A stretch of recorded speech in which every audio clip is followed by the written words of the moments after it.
I won't go for super long with that. All right, go ahead, bro. What you got? John Stewart. The first appearance of John Stewart is not the best appearance, and just because it's the first appearance doesn't mean I'm always going to want it. I'm going to want the best version of that character. Of the character, right? I like. I don't want like some weird kooky version of it. I want the best version of it. So I'm thinking his second or third appearance I'll get. Like Mr. Terrific. Mr. Terrific's first appearance is in Spectre, and he don't do nothing in it outside of like the last panel. So I mean, that's nice, but I ain't shooting for that. I don't shoot for those type of books. I shoot for first. Go ahead, you're good. My bad. First series, like the first major series with their name on it, or something like that. Like I have an older one that has him on it, and that one is. I think it's like. See, it's hard because those older books, I don't know like how many times they appeared before, a certain point. So I'll pick something up that's old, and wonder if that's new or old. Like as far as getting an understanding of where it's at before I pick it. Anyway, this was one of the only few books I picked up. John Riley's The American Way in paperback, huh? Yeah. Interesting. Yeah. I haven't read all through it yet. So far, it's about a brother in the 70s dealing with some stuff. I think that was his comic book work that got him kind of in the game for comic book writing. That series right there, before he was on Batman and Black Panther. I think that was pretty much like his audition tape to do comic books. So. Oh, snap. I'm in for a treat. All right. That's what's up. Yeah. He had a recent series. What was it called? The Department of something. Her wasn't too bad. Okay. Department of something, but it kind of has like a whole assassin, Suicide Squad, John Wick kind of vibe instead of like the superheroes. Whoa! And what is the Society of Compliance, Non-Compliance, something like that. I'm gonna have to Let me look it up. It didn't look too bad though. It didn't look too bad, man. I know some people hate John Riley for what he did to T'Challa in the comics, but get over it, bro. Like get over it. And some of y'all are too grown to be doing that. Some of y'all are too grown to be doing that. Like seriously getting like overworked over stuff, bro. Like no. Going on a 3-hour rant, no. Yeah, some people call him he who should not be named. I mean, every character has had a bad writer or a writer that failed the character a little bit. What does that mean that you're not as susceptible to that? Like acceptable to that? Does that not mean that? Does that not mean that you get good runs, bad runs, good runs, bad runs, mediocre runs sometimes? In fact, oddly enough, I'm listening to a guy. I was thinking about posting this. He reads Daredevil. He reads the was it Nick Fuentes? He reads a couple of arcs of the Daredevil runs. Ed Brubaker. And I'm listening to it, I'm like, man, these are good. These make me want to read Daredevil. And we're like 3 volumes in, so that tells me that these writers are solid. Yeah, Ed Brubaker, he just was on the new Batman show on Amazon. He wrote for that. Oh, okay. The new Batman show. It actually was pretty good. I'm on like episode 4 right now. I'm slowly getting through it, but it has like a very vintage noir. Cape Crusader. It's dope. I dig it. I give it an 8 out of 10. Have you reached the Harley Quinn episode? Not yet. No, I just got introduced to her with a therapy session with Bruce. I need your opinions on that one. I like this Harley Quinn. I like this Harley Quinn. It's different from what we have, but what she does to her victims, I'll say this. I like that as far as taking the character. Okay. I mean, Um, we'll see if Lady Gaga can compare in a few months. you're in for some good treats. I'm gonna spoil something for you right now. The No, go ahead, orphan man. boys are all Robin. When you get to that episode, Hmm. they're all Robins. They're all references to Robins. So we'll Oh see. shoot. Um, uh, they actually do different supervillains this time. We don't get all the which I want them to like use this to do his other villains. Like he has so many, like his B and C rank villains. Some of them could be really, really good that we haven't seen. Like Rat Trap. That was you, that girl from Suicide Squad. But imagine if it Oh was yeah, like her. like, and I've seen some of the writing for that. That was like he could be a problem. He could be a problem. And Anarchy. There's one called Anarchy, which he's a low key Joker, but different vibes. He loves just burning and blowing things up and stuff like that. So like, give me those guys. I've seen Penguin. I've seen no more Clayface. I liked Clayface. I've Yeah, seen the Hollywood take on Clayface was pretty cool. The movie take on him yeah. was cool. Like no more Two Face. No more of the ones we've seen all the time, bro. Like do what like Beware the Batman did as far as villains. Do all the ones no one's like ain't really known. We've seen these ones done like 4, 5, 6 times. We know who they are. We know what they're capable of. We know what they can do. Do something else. Like I want to get Hush. I want to get and I'm talking about like big story, like maybe 2 last movies being a Hush movie or being the Court of Owls. Let's get some of that. Like I'm hoping because someone made a reference, a buddy of mine who also reads, made a reference that there was a low key reference to Hush in the Batman. There's a low key reference to him. So for us to do Hush would be excellent. Like that would be excellent if we end with that as being like the final arc for this. That would be great. Do Yeah. something else, please. Yo, Uncle Jack, we should call you Father Jack. Summer went by too fast this year. Yeah, it's been Absolutely. like a blur, man. Blur. Summer 24 questions. Best movie, best show. We're gonna wait till we get ORRIO in here and maybe Charles for us to pop off the best movie, best show for the summer, man. But I mean, speaking of Batman, man, is the Batman gonna get a sequel? I hope it does, man. I still hope that.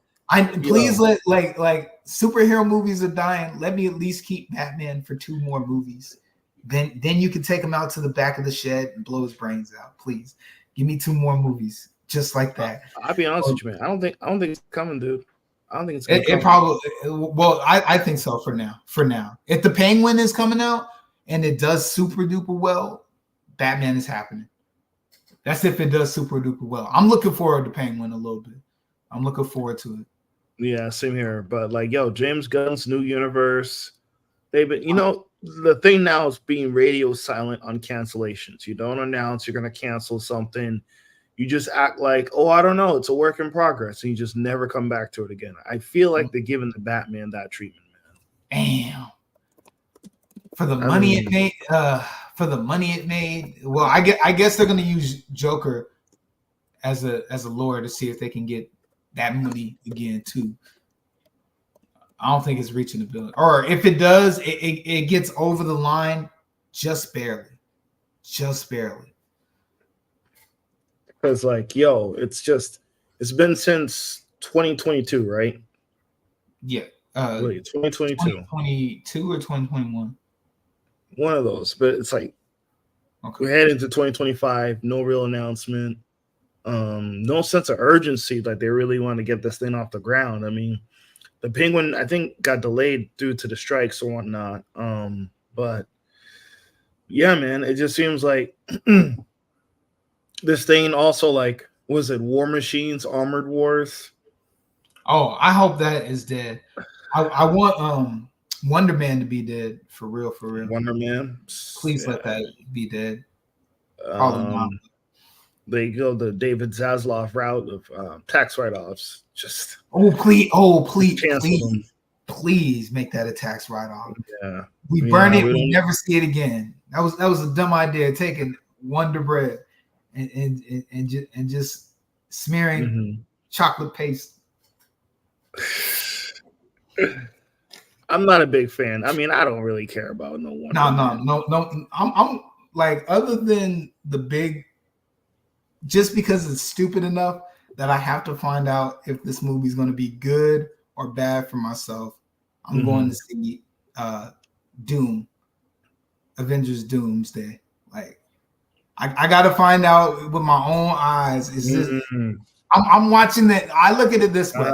I wish Uncle Jack was here. I'm watching the Hindenburg fall in real time. That's more what. That's why I'm going to see that. That's why I'm going to see. I want to see if the Hindenburg is going to pop right in front of my eyes. See, Uncle Jack says Penguin dropping at the end of the month. Okay, well, all right, that's what's up. I'm definitely gonna take a look, take a watch, man. It's gonna be good. It's gonna be good. But like, my theories, if James Gunn didn't take over the DC, they'd be working on the Batman Part 2 right now. I agree. That's my guess. They'd be working on Batman 2 right now instead of Superman. I agree. Instead of Superman, man. It's just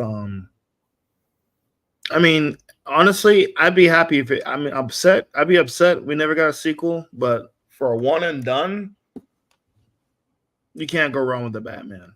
For a one and done, if they never make the sequel, if they never make anything else with it, it's one of those rare circumstances where they left on a high note, on a good note, quality. You know what I mean? But I would like to see him fight somebody else one more time. At least one more time, fight somebody that isn't part of his rogues or his best rogue. You know what I mean? I want to see a different Batman, because the Batmans we've been getting are a little samey. You know, samey, like as far as villains. As far as villains, yeah. So I mean, who Ben Affleck didn't even. We saw all he had was. I mean, all you saw Batman's villains for Ben Affleck was in the Suicide Squad. No, I mean the ones before. The Dark Knight Rises. Hey, yo, Ryan. What's this one for? Got a little background. Jazzy, what's up? Yo, mic check. Can you hear us okay, man? Yeah, what's up? Yo, what's going on, man? Good seeing you. Hold on. I said mute up. Boy. I think it's fixing the audio on it. Sure. Hopefully I'm working. No, I can hear you loud and clear, man. Okay, good. I haven't set up in a long time. Sorry about that. No, you're good, man. I see you with the NWO shirt. Oh yeah, brother. We in NWO territory, brother. Hogan. How's everybody doing, man? How you doing, D. Smith? How you doing, Dion? Good. Good. Doing all right, man. I'm trying to recover from this cold I got from shooting this weekend. Oh shit. Back in the saddle, man. Back in action. Back on the saddle. Back in the saddle, man. Yo, what do you think about this Vince McMahon documentary on Netflix, man? How you think they're gonna approach that shit, bro? We go right into it. I wish I'd seen that. Nah. I mean, the trailer dropped, I think, today. You think they're gonna bury Vince? It's a new world owner because Netflix is getting WWE. So you already know what it is. That's a marketing plan. They know what they're doing. WWE knows what they're doing. So I don't know how much they're going to put on the table with Vince McMahon, because there's a lot to talk about. But if WWE wants to play into that realistic factor and stuff like that and let that fly, by all means, it's a great marketing ploy, because Vince McMahon has been the center of sports entertainment attention for a hot minute from especially last year, to going or fading to black to now. Here comes a Vince McMahon documentary on Netflix stuff. It's the year of cooking. It's the year of the truth. Like Cat Williams said, man, he said it from the beginning, man. It's the year of the truth, and the truth is coming out. Wherever they did with the Dan Schneider, now we're going right back to Vince McMahon. Oh shoot! Quiet on set. They call it quiet in the ring, man. Quiet in the ring or something. I don't know. Quiet backstage. Quiet backstage. Oh. Well, that was the problem. It wasn't No backstage. one can hear you. No one can hear you from the rush of the crowd. No one can hear you. It's Vince McMahon. You can't see me. Oh, don't do John Cena, bro. Oh, man, if you can smell what Vince is shitting. That's the bottom line, because Vince McMahon said so. Ooh. Man, he made a real kiss my ass club for real. Oh, yes. Oh, yeah, brother. Nah, but I think it's smart, man. I mean, I think, obviously WWE is going to Netflix now with Raw, and it's just more content, promotion. I don't think they're really going to go in on Vince McMahon the way it could be. I mean, you see John Cena's in there and The Rock, Roman Reigns and whatnot, so they're going to be pretty politically correct and clean on there, man. They're going to need somebody, I need someone like HBO, someone who's got no ties to them, to really do a real documentary, to do the expose on them. Mm-hmm. You know what I mean? Very true. I mean, I haven't even kept up with what's been going on with Raw or SmackDown or the WWE universe. So just that trailer alone kind of got me a little bit peaked of like, okay, what's going on here? You know what I mean? So it's already kind of working. It's already kind of working. So that was a good deal on them, man. But, dude, man, Educated Wish 2024, man. This summer has been like crazy, man. Crazy summer, man. In a good way. Man. I mean, what were some of your biggest takeaways from your Florida activity, from your trip here to Orlando, man? Well, man, first, I want to start off saying I have nothing but admiration and appreciation for what you done out there, bro, man. Orlando, 2-week experience, hanging out with you. Got Jasmine with me, my girl, and we all had a great-ass time, man. There's a lot to take away. Outside of Florida activity, man, it was definitely magical over there. It was definitely magical Negroes, too. Can't wait to see it, type shit, because we really was out there and stuff, being involved in the entertainment world for so long, it just made sense for it to come full circle to see the entertainment capital of the world, because obviously Hollywood ain't do it, but to be immersed in that culture and knowing what's going to be involved next year and stuff, it's a tale to talk about in campfires and stuff, but the takeaway was definitely universal.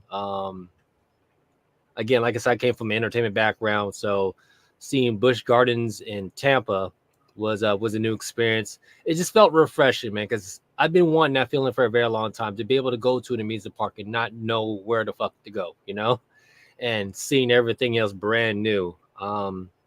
It's been something I've been striving for a very long time, and it's going to continue happening come next year with the announcement of Epic Universe and stuff, and it's going to be another park that I've never been to, But, man, of course, going to the beach and stuff like that, and hanging out with Dion, going to Clearwater Beach, picking up a Hollywood bandana to match my licensed WWE shirt. not a Gildan brand Hulk Hogan Clearwater shirt. Hulk Hogan, he was going to charge $24.99 for a lower quality shirt, and this one's actually from the WWE. I just had to have that support Hulk Hogan himself, even though I'm not a supporter of his political views, but that's a different story. To be able to check out Daytona and stuff, man, and blasting Daytona USA theme songs all day. Daytona, computer. So Every time that we go to the arcade, when you see a Daytona machine, we always gonna remember that time that we went out to Daytona.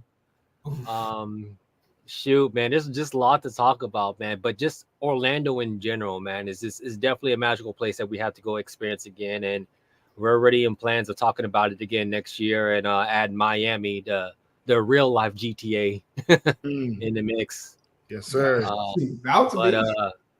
And on top of that, we went over to what was that bar? Lava bar or something like that. Lava. It was in Disney Springs and stuff like that.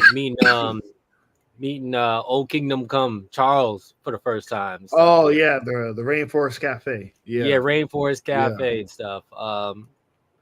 So I'm meeting a lot of the behind the scenes members and stuff like that. D Smith, you on the list, man. Maj and D, everybody else, man. We all got to link up, man, and we all get to link up as brothers and stuff like that and talk about the next adventure, man. Whether we doing it in San Antonio or whether we doing a cruise or we hitting up Orlando or even do Miami again. Well, I mean, hitting up Miami at some point.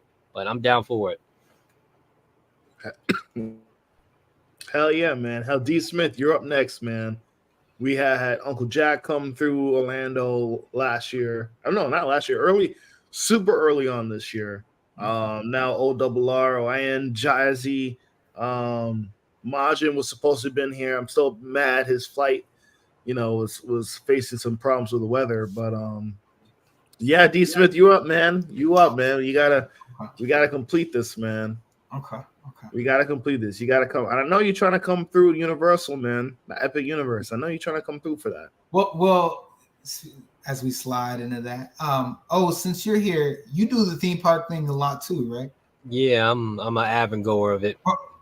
Bro, how do you feel about those new parts they're gonna be adding, like the Villain Land?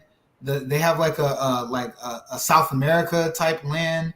Monsters Inc. They're doing something. The Monsters Inc. ride we should have got 2 decades ago, by the way.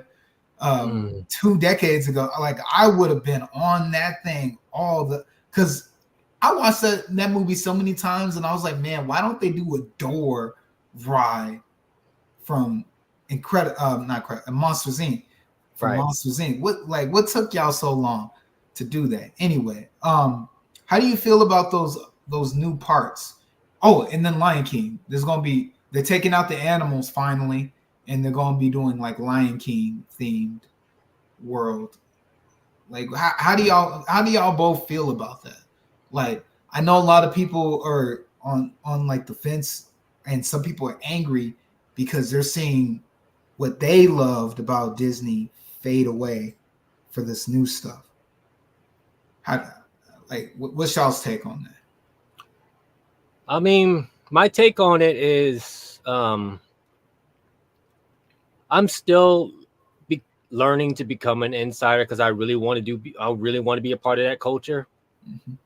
And at some point, I would like to learn more of the history and why it's more nostalgic and meaningful for these people and stuff. To be able to take out the animal part of the Animal Kingdom area and stuff like that is there's nostalgia. There is a nostalgia factor of it all, but to convert and stuff like that, we don't ever know until the action is put in play. Sometimes people are going to be like, I don't like this until it's actually done and they realize why they move forward. So sometimes people need to learn to stick with the plan sometimes to see what they're trying to do, because here at Busch Gardens in Virginia, when they took out this one famous ride called Big Bad Wolf, people were disappointed that was being taken down. But they put in place called the Revolting, which was a great, it was a great add-on a great addition to what Busch Gardens is all about, thrilling rides and everything else. So whatever Disney's trying to do to try to create an immersive factor, stuff like that, I'm pretty sure there's a benefit to it. People just got to be patient and see what Disney plans on. And we all know that Disney delivers on magic and immersion and stuff, And as for the Epic Universe factor and stuff, I get it now. Again, thanks to Dion and stuff like that, I get it now. Going to Hogwarts, and I'm coming in as an understanding of the whole Harry Potter and Hogwarts universe to now walking in there and immerse and realizing the culture of it all got me double taking. I said, I need to go ahead and relook at this whole Harry Potter life, because it's full on immersion. I don't think you can get that anywhere else, other than what they have in Hollywood with Star Wars and what they have going on with the Avengers and stuff like that. But the Epic Universe, that's exactly what they're trying to sell on, is the immersion factor. You're going into Dark Universe, you're going into How to Train Your Dragon's world, you're going into Super Nintendo world, and you're going to an extension of Hogwarts, stuff like that, along with a portal system built in with Epic Universe for you to walk in and be fully immersed, like you're walking into that world and you're in that world and stuff. So it's going to deliver on all fronts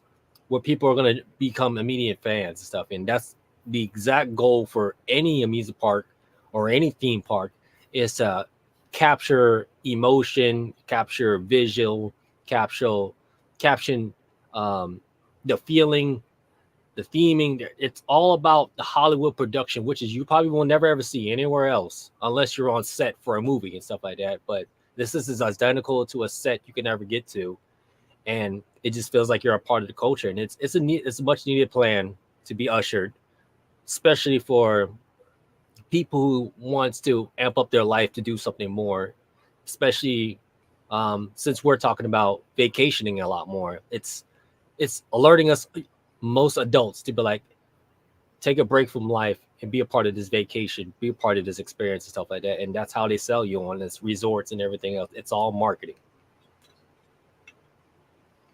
Damn right, man. Hella good response, man. I was a casual. I read the Harry Potter books, and I was like a casual fan. Whenever I didn't even watch all the movies yet, but first time stepping into Hogwarts at Universal Studios, it was just day and night difference of that section of the park compared to other sections of the park, and the immersion. And I think the biggest fear with Disney is that they're relying a lot on the IPs for the parks.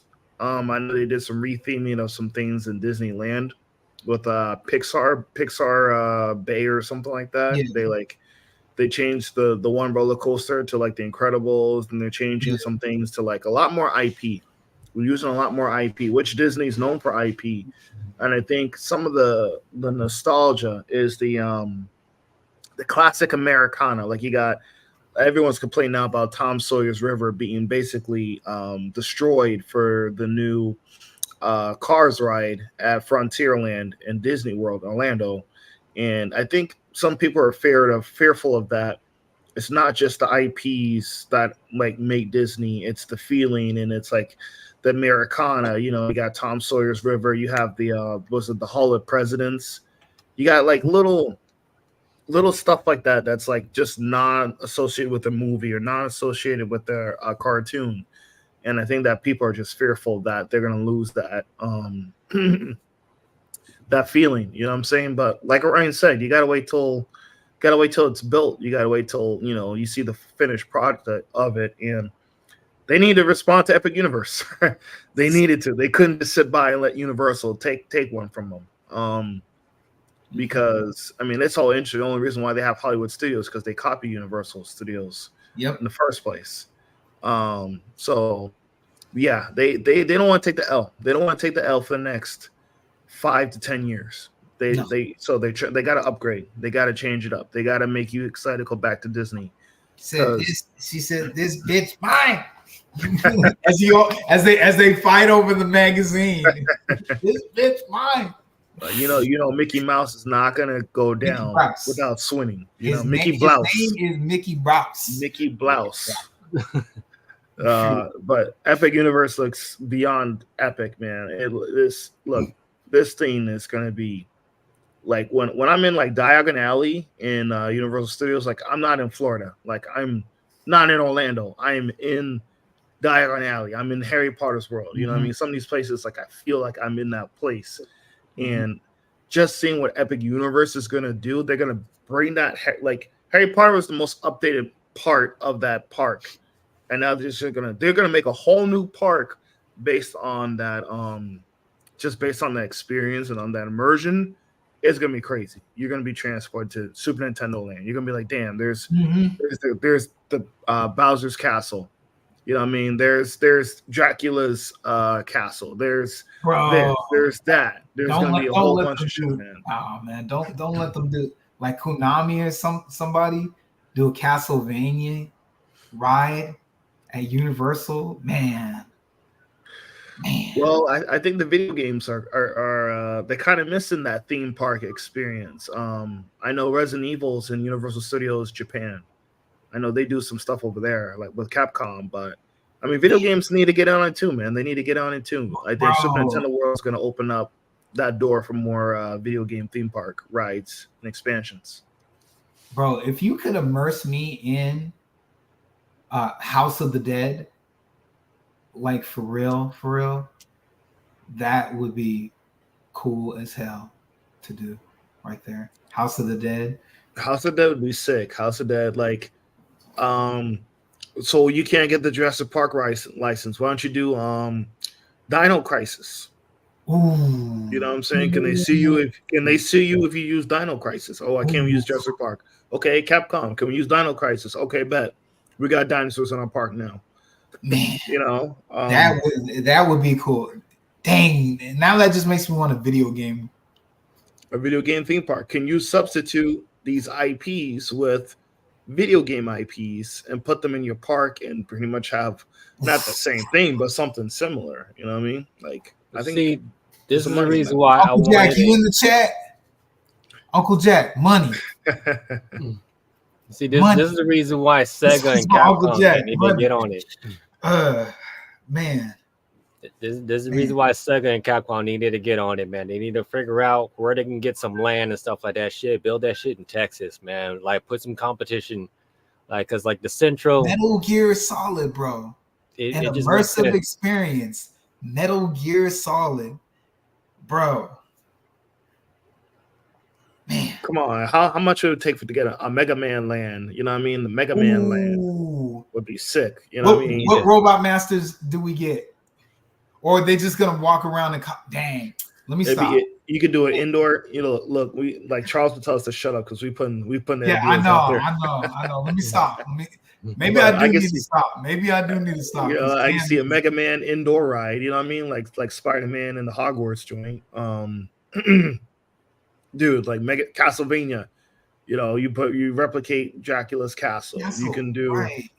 You could do Crash Bandicoot's little section with water rides and shit like that. Bro. You know what I mean? Like, I want one of those old school Crash plushies now. Now that you said that, like the actual old small one they had. Mm-hmm. See, shit. What about God of War? You go to Greece, Mount Olympus. You know what I mean? Like, dude, they would be standing outside. Like when that one Harry Potter ride opened, they had a line so long it was going out the park damn near. Yeah, literally. That's how big Hogwarts went. Like God of War, there would be people standing in line for like 18 hours on opening day. Yeah, just to get into that. Well, Toei's smart. They doing the Dragon Ball Z now. Toei's smart. Oh. Only problem is not the problem. It's not in America, but you know, of course, it's not here. Of course, a Dragon Ball Z theme park. Money too. It's not even in Japan. It's in the Middle East. In the Middle East? It's in the Middle East, man. Yep. It's in the Middle East. I wonder who they'll get to play Goku. Oh, that's gonna be all costumes. Ain't gonna be. I don't think there'll be any stage performers or whatever, but. Okay. I wonder what Goku will look like. Hopefully not like the Dragon Ball Evolution. Hopefully not like that, man. But yeah, it's gonna be crazy, man. It's gonna be cool. And Universal's coming to your state. Yeah, just a kiddie version now. Yeah. I was like, why aren't they doing a miniature park? Like a real miniature park. One, maybe two lands in one little kiddie section, but they just doing a kiddie section. That's it. Yeah, I mean Texas got with Six Flags San Antonio. I wanted to go to that one. I never. Hey, no, is it still around? Because last time I checked, that thing was gone. Wait, Six Flags San Antonio was gone? Last time I looked, like it might be there. Like I remember they were offering free tickets there when I was in the Air Force, man. Six Flags Fiesta. Ain't no way ain't no way.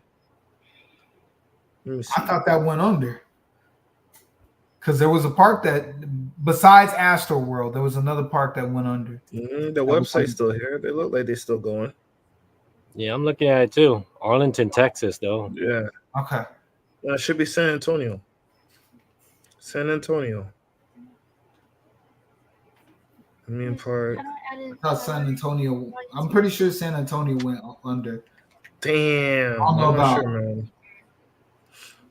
Well, things change. Things change, dude. Things have changed. But yeah, I believe we do have a theme park. But most people, like, if there is a Six Flags, I don't hear nobody talk about it, bro. Nobody.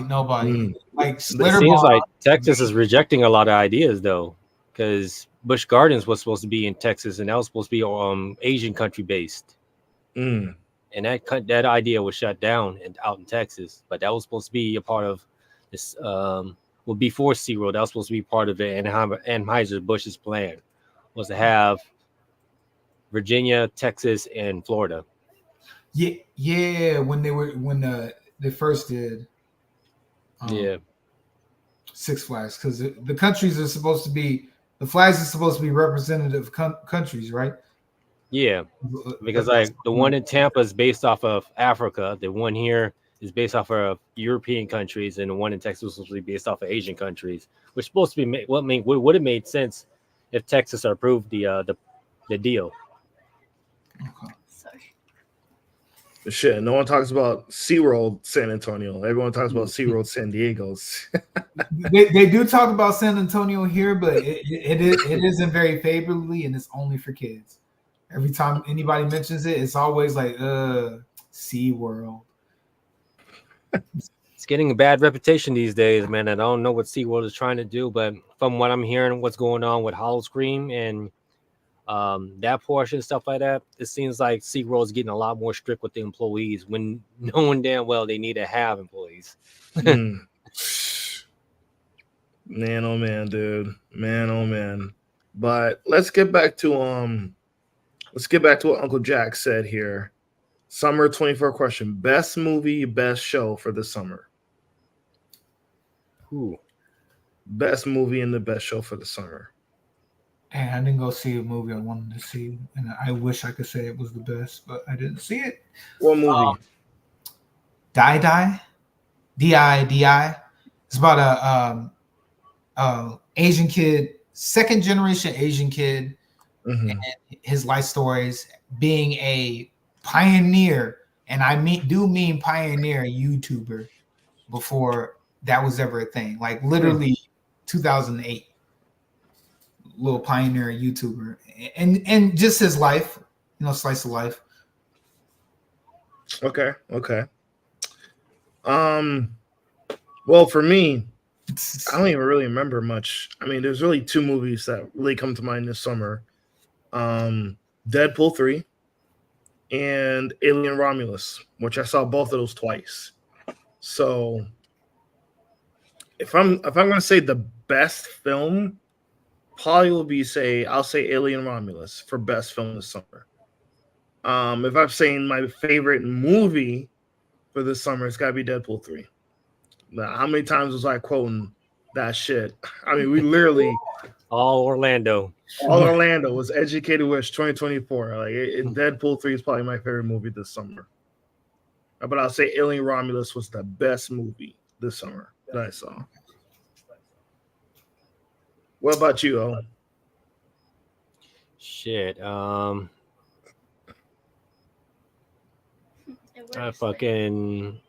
think the best culture impact was definitely Deadpool and Wolverine. But my personal favorite just actually premiered this weekend, The Deliverance on Netflix.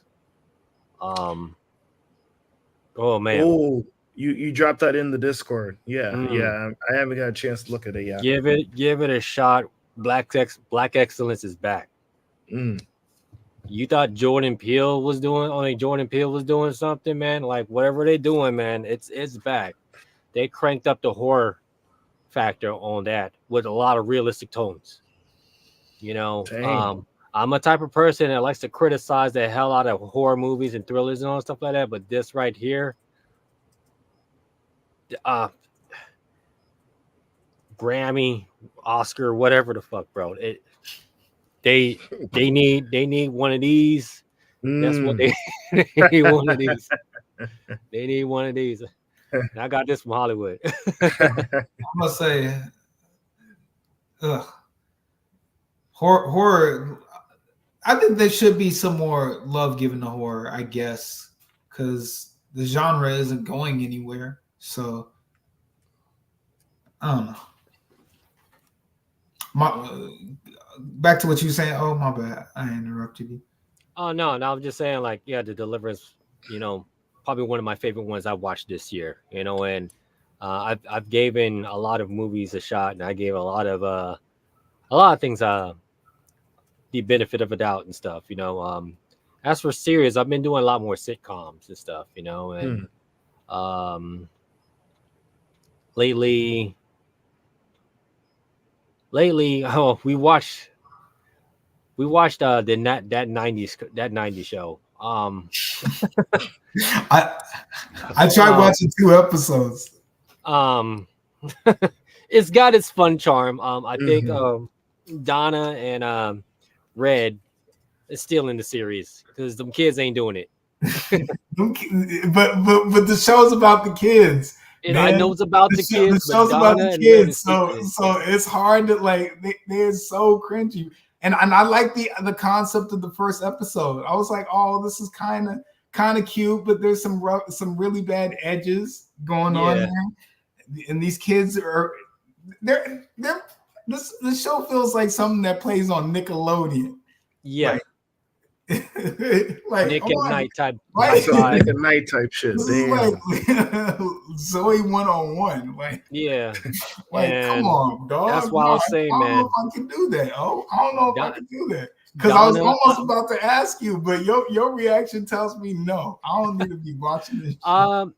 It's if you like little background noise with a little comedy effect in your background and stuff like that. I'm telling you, man, Donna and Red is still in the show over there. You mean half pay attention shows? Okay. Half pay attention show. That's what I've always put those on, man. A half pay attention show. Man, I have to say, Supercell was definitely a hit this summer for Netflix. Supercell I heard was pretty good. TV shows, I haven't really watched too much anything. Like, just been grinding it out really since like July. It was just like a blur. And June was just like preparation. So TV shows, I haven't watched too much TV at all this summer. Even the movies, like, I watched like Bad Boys for. What else did I watch? Bad Boys for. That's it. Bro, there wasn't really anything for the summer anyway. Like there wasn't like there was like Inside Out and like a few other things, but there wasn't anything. Our pickings were very slim outside of Deadpool. Well, Cobra Kai came out with another season, and that was pretty good. During the summer? That was during the summer. I thought that was earlier in the month. A little bit early, but I remember seeing it premiere during I think it was in June or July. I remember, like, I'm like with Dion, it's a little bit of a blur because I've been from state to state and stuff, and it's hard for me to remember. But I remember watching Cobra Kai this year, for sure. Okay. Twisters. Did anybody check that one out? Twisters? I did. It was okay. It was okay. There's moments in time where I was just like, all right, it's just gonna become back. This is gonna be easy background noise. But then after that, I watched the ending. I'm like, all right, it's the same stuff from the 90s, just remastered. Damn, man. And Beverly Hills Cop, you said that was okay? Yeah. I didn't even get through it. I don't know, man. I couldn't take it seriously, man. I think Eddie Murphy is just collecting checks now. Yeah. Wow. Okay. The Hindenburg. But Marlon Wayans is delivering on stand-up comedy, man. He's starting. Oh, how's his show? It shows that show is probably the best stand-up comedy like act I've ever seen in a long time. Okay. And he's out there doing he's touring right now. When I was gone, when I wasn't in Virginia, he was here doing a show, but he's doing a tour. And his deliverance, he came a long way, but he's delivering in all four. Like the way that he comically talks about stuff and turns it into a little bit of an insight in his life and a little bit of a lesson is genius, you know. And yeah, I don't know if he could reach Richard Pryor, but it's almost like Richard Pryor spirit was in him and stuff like that. Just talking his truths, you know, and speaking his mind about certain things and stuff. You know, he talked about the whole Will Smith factor, and he talked about, you know, I mean, there's a lot of things he talked about with his family and stuff like that, you know, but of course the family thing hit a lot, you know. That's where I personally felt the most, you know, when he talked about his family, because I think he said he lost the Wayans lost their mom and dad this year, I guess, you know. So he had a lot to talk about, or I don't know if that was last year or this year, but he talked a lot about it in his specials. Okay, I mean, plus he's on Club Shay Shay recently with that interview. Great interview. I'm glad he did it. I know he's supposed to be set up with. He had something with DJ Vlad, who didn't want to pay him his money for the interview, which turned out to be the wrong mistake. Should have paid the man, because he's doing pretty good on Club Shay Shay, and he's already got a lot of good little viral bits and revelations to the story, and just like the industry, man. It's just like, yo, like they really, man, like I just like the mentality, like, okay, that I'm gonna just, what he said, I'm just gonna take all this funny shit and do it somewhere else. Like, yeah, there it is. You know what I mean? Now I'm gonna do my own thing. I'm gonna do my own thing, right? Like just writing a TV show broke in the apartment with, like, you know what I'm saying? And it's just like, all right, we gotta do it. We gotta figure out a way. And I know those days are kind of over in that typical traditional sense, right? But it's still inspiring. It's still very inspiring, and it's still applying right now. Everyone should be writing their TV show and trying to make it up, put it on YouTube, put it somewhere. Man, that family, man, I think they're underrated. The Wayne family is pretty underrated, I think, in terms of comedy and the impact they've made in comedy and in the industry. You know what I'm saying? In Hollywood, I think they're definitely underrated. What are you saying, D. Smith? Take your stuff and put it on Blurred's Eye View. If y'all don't know who they are and what they're doing, and launching their own TV shows and their own network. Oh yeah. I saw they signed Michael J. White and whatnot. Black Sands, they got Eddie Griffin to do voice acting. They're trying to do another round of Funny to get the anime going. So yeah, man, like Orion, you saw LA, you saw Hollywood. It's barren now. They're cutting jobs. They're cutting down things. They got thousands and thousands of scripts that are just sitting in a pile, untouched, that they're never gonna touch. You know, it's not like there's nothing new that they can do. There's plenty of fresh new material. It's just who's gonna produce it, who's gonna take the risk, who's gonna, you know what I'm saying, get it done. Like it was a Menace to Society. He said that they screwed up the first movie. Like they screwed up the version of it. They need $1 million in 1 week to shoot it, and they did it the right way the second time. But like, you know what I mean? Like there's countless stories like that where they're messing up, and they don't have the funds or the people to really. They got the funds, they don't have the heart or the mindset to really fix those things, you know. So yeah. He's definitely on his way, man. Like he's a legend. He's a legend, man. Like that whole family, Major Payne. I mean, come on, man. Like Scary Movie. I didn't know it makes sense. Yeah, I didn't know that they wrote Scary, all the best parts of Scary Movie. 1 and 2, and then after that they had a dispute for 3 and stuff. Because I remember back then I thought they sold it. I didn't know it was stolen from them.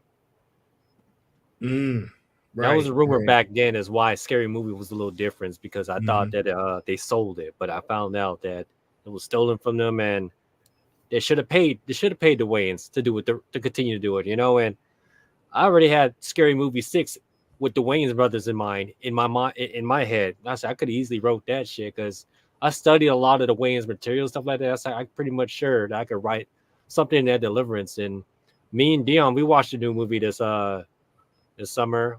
It was Slam and Salmon. Yeah, yes. No, I'm sorry. That's probably the best movie for the summer for me. Like, that might be the best movie for the summer that we discovered, man.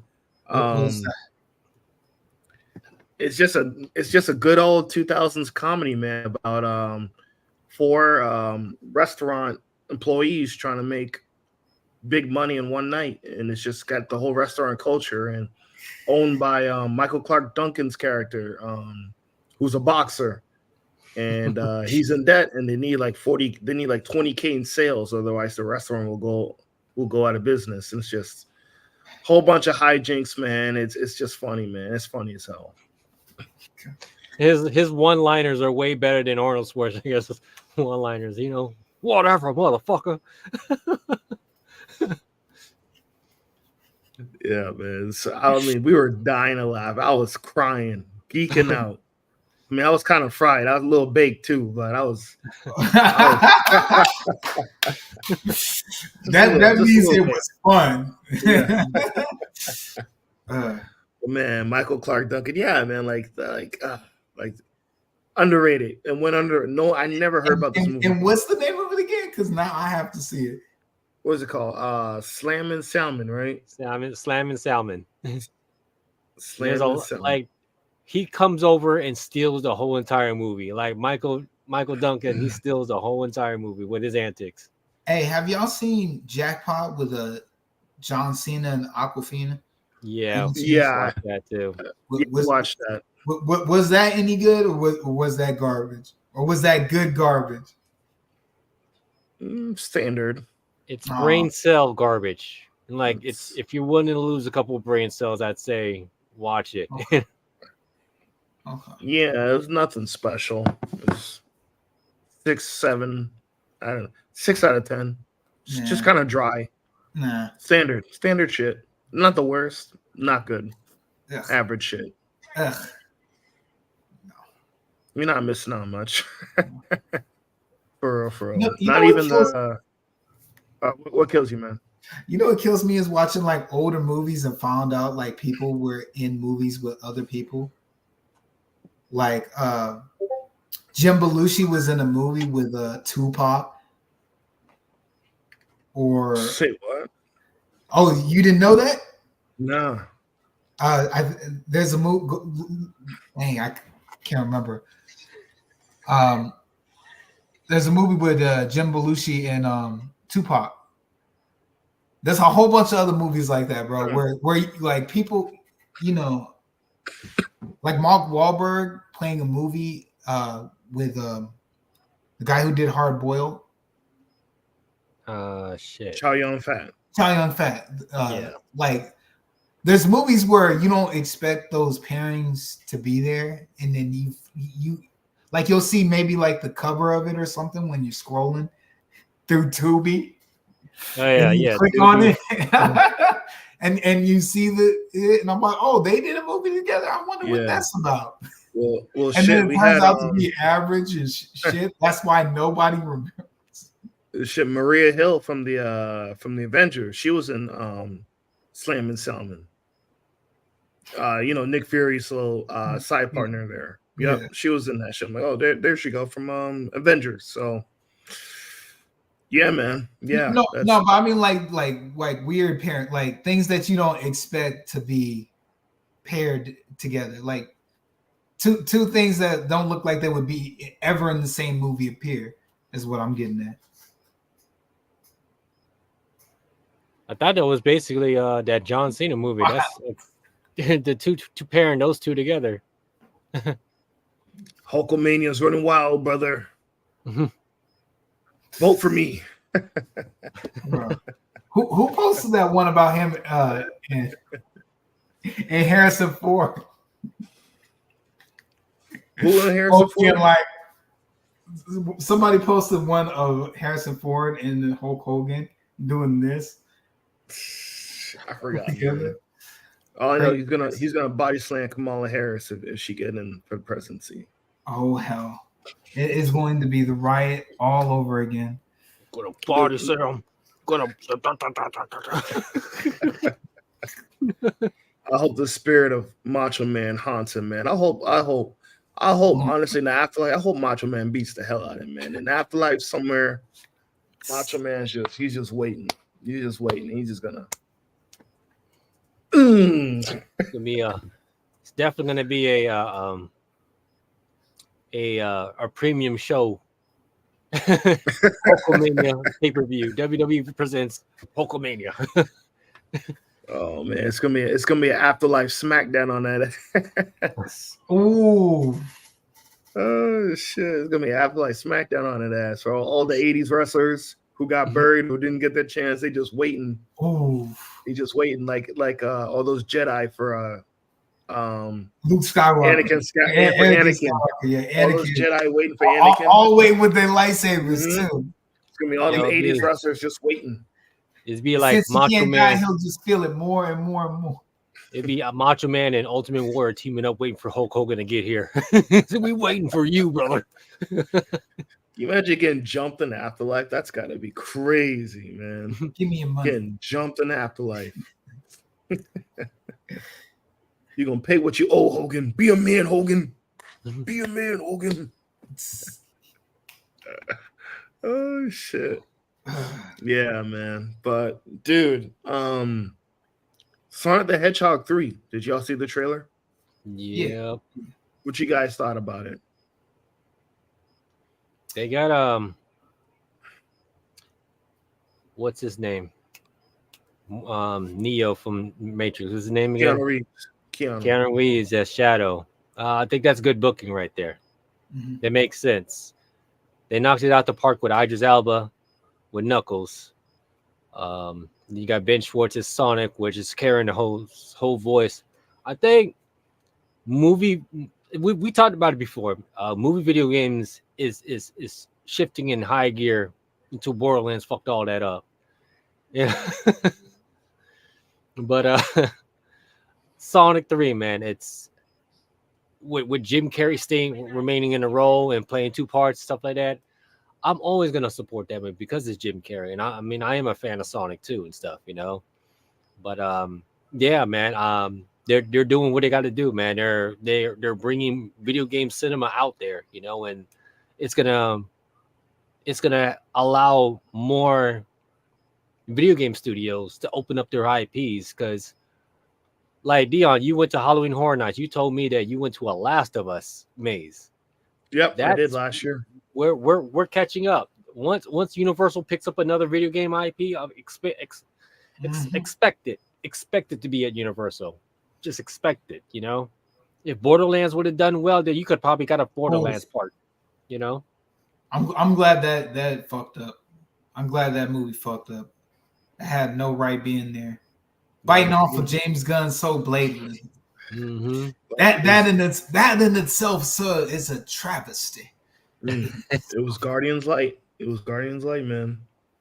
Team Guardians. Team Guardians. Great value, man. Right. They should have called it Timo Land instead of Borderlands. Dude, that might be the worst movie of the summer if it wasn't for The Crow that just came out. What did the movie? Well, we're gonna have to talk about it at the end of the year, but we're gonna have to go over movie sales. But I know that Despicable Me and Inside Out overshadowed Borderlands. Yes, that I do know. Oh, yeah. It damn near made $1 billion, didn't it? If it did, it damn near made some. Disney 8, DreamWorks 8. Man, they're. I mean, Universal eating. Yeah, they Disney and Universal they eating. Oh yeah. You can starve the mouse for only so long, and then he gets a big ass cheese. You know. Oof. Yeah. No. Yeah. Inside Out 2 is like I think the biggest animated movie of all time, or the second biggest. It was them All, the biggest. all I had to do was beat Frozen 2. I think that was the last movie I had to surpass to be number one. I'm not sure if it did it or not, but it made up for all those flops they had last year. Oh yeah. Yeah, Inside Out too, man. Yeah, you can eat Disney, Universal, like you said, they're always gonna eat. They're always gonna freaking eat, man.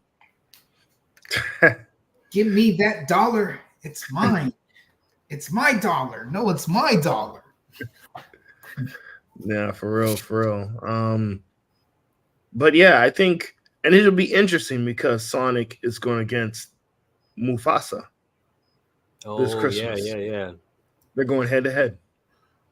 So is the hedgehog going to beat the lion? I don't know. That's a mighty task to overcome.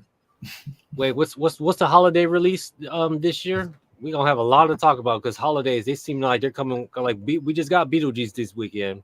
We did, yeah. We still got more horror movies coming out this month and next month. Any y'all see Beetlejuice? Not yet. I'll check it. I'll probably check it. Stuff is sounding good, apparently. One of my movie theaters closed down here in here at home. They couldn't make it. So shit. Usually the ones I like to go to, they shut down. So now I have to go back to AMC, which is fine. Mom and pop shop? It was a small little corporate franchise called Evo. It had bowling and arcades and restaurants built in.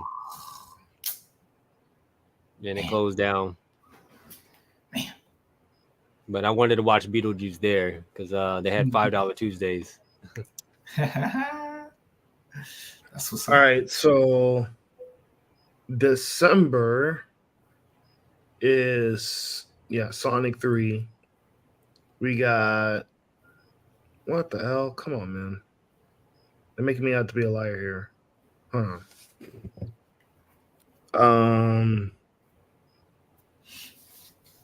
know there's Lion King. Did Spider-Verse get pushed back? That got pushed. Oh shit! I don't know why they're doing Nosferatu. Oh yeah, Nosferatu. I think that's gonna be a big hit, bro. I think either a big in hit December. or In December, I know that was stupid. I know that shit should have came out February. like next week. No, for Halloween. Yeah, well, I was gonna say Halloween or Oscar November. season. November, maybe. Christmas, dude. Who's gonna want to see Nosferatu on Christmas, dude? A lot of people like horror because that genre seems to be a lot of movies, man. And then they got the Terrifier 3's coming out this Christmas. Terrifier 3 and Christmas? Mm-hmm. Jesus. There's only room for, there might be only room for one, dude. Is that a Fathom Events movie? But at this point, Fathom Events and those other people, they can have their movies in theaters for longer now because movie theaters aren't doing. I wonder if they're doing that now. I just thought about that. Fathom Events can have a movie run for a month or a couple more months now. I know the Ghibli movies always play on repeat at the movie theaters, and people go all the time. So, wait a minute, you said Sonic 3 is coming out on December. Mm-hmm. When both movies came out in April. Mm-hmm. That's weird. Well, okay. I thought they were going to delay it because Lion King. Like, look, we don't want that smoke. Let's push it back to spring, April. And probably, I mean, that still could probably happen at some point because Sonic has been known to change on the flop. Yeah. Well, I think it was the strikes. Maybe it was the strikes, yeah. Because with an animated movie, they can have that thing 2 weeks ready to go before just drop it. They got Kraven the Hunter. He's coming out December. Okay, yeah. That's Sony coming in. Something there. They threw some bones out there, man. They didn't even throw meat. They threw bones out there. Oh, the Steamboat Willie horror. No, that's 2025. They're trying to get that Steamboat Willie horror film early 2025. I mean, yeah. That's pretty much going to be and was it Wicked? I think comes out in November. Let me see here. Let's just look at movies for the rest of the year. Movies, fall. But I mean, Beetlejuice 2 looked pretty good. Looks pretty good so far. All right. Now, question though. What we're looking at for the Halloween lineup, what do you think is going to be mostly seen this Halloween? This Halloween. For Halloween, shoot. I think people literally ignore that holiday, it seems like now. I think we have horror nightlife out there for adults. No. I mean, like, it just seems like nobody, you know what I mean? It's gonna be Beetlejuice. Beetlejuice 2. Okay. By the time the Terrifier gets here, it's gonna be December. It's probably gonna be Beetlejuice 2 as like the default Halloween film. There's no Mike Myers. You need Deadpool, Wolverine, or something. They don't drop movies on. Oh, you talking about for like costumes? Yeah, for like what's the hype for Halloween? Because that's the pop culture. Like, I feel like that's the pop culture, the unofficial pop culture community. You know, flex of like, would you like this summer? What did you enjoy this summer? You know, and the hot topic's always been like with Despicable and Inside Out, Deadpool, Wolverine, Deadpool. Now you got Beetlejuice that's out this weekend. What's motive? I'm trying to figure out what's influencing or what's inspiring or what do you think is going to definitely be seen a lot this Halloween? Oh, what will be the Halloween costume of the year, basically? Yeah, Halloween costume of the year, possibly. We already know Ninja Turtles is out there doing a lot of stuff this year. The boys. The boys. No one does the boys for Halloween. You don't think? No. Okay. I've never seen anyone dressed as the boys for any like Halloween costume party or nothing like that. Definitely you're gonna see your Deadpools. You're gonna see your Wolverines. Yeah. You're gonna see your Minions. Yeah. Yeah, Jazzy. What about Joker? What's going on? Y'all talking about like Joker is becoming a musical this year? Oh yeah, it is. Yeah, you will definitely see. So far the reviews are not good. Wow, the reviews are not good. So, depending on the reception, I don't think it's. Look, no one is ever gonna replicate what Margot Robbie did for Harley Quinn with the Suicide Squad. I'm sorry, Lady Gaga might have a more stronger and artistic performance, but the impact ain't gonna be the same, man. There were so many women dressed as Harley Quinn, still as the Suicide Squad version since 2016. 2016, like. I don't think the Joker 2 is gonna add anything for Halloween. Personally, I think you might see a few Joaquin Phoenix ones. I don't think you're gonna see a lot of Lady Gaga Harley Quinns. I just think the Margot Robbie version is just more fun. You know what I mean? Yeah. Superhero wise, I mean, no one else really came out this year. It's been kind of a quiet year in general. Your typical Spider-Man, your typical Captain Americas, typical witches, policemen. Am I gonna rock the Gambit this year? The Gambit might be in full effect. It will definitely get rocked for a fact. I mean, X-Men might be in. X-Men 97 was. Oh yes, bro. There will probably be some crazy ones for that. There is like a $70 Gambit outfit in like every Spirit of Halloween, so Gambit might be in full effect. The Gambit might be in full effect, man. Yeah, I mean Beetlejuice. This year's really been. You're not gonna see much from Dune. Dune ain't there yet. I mean, it's Dune.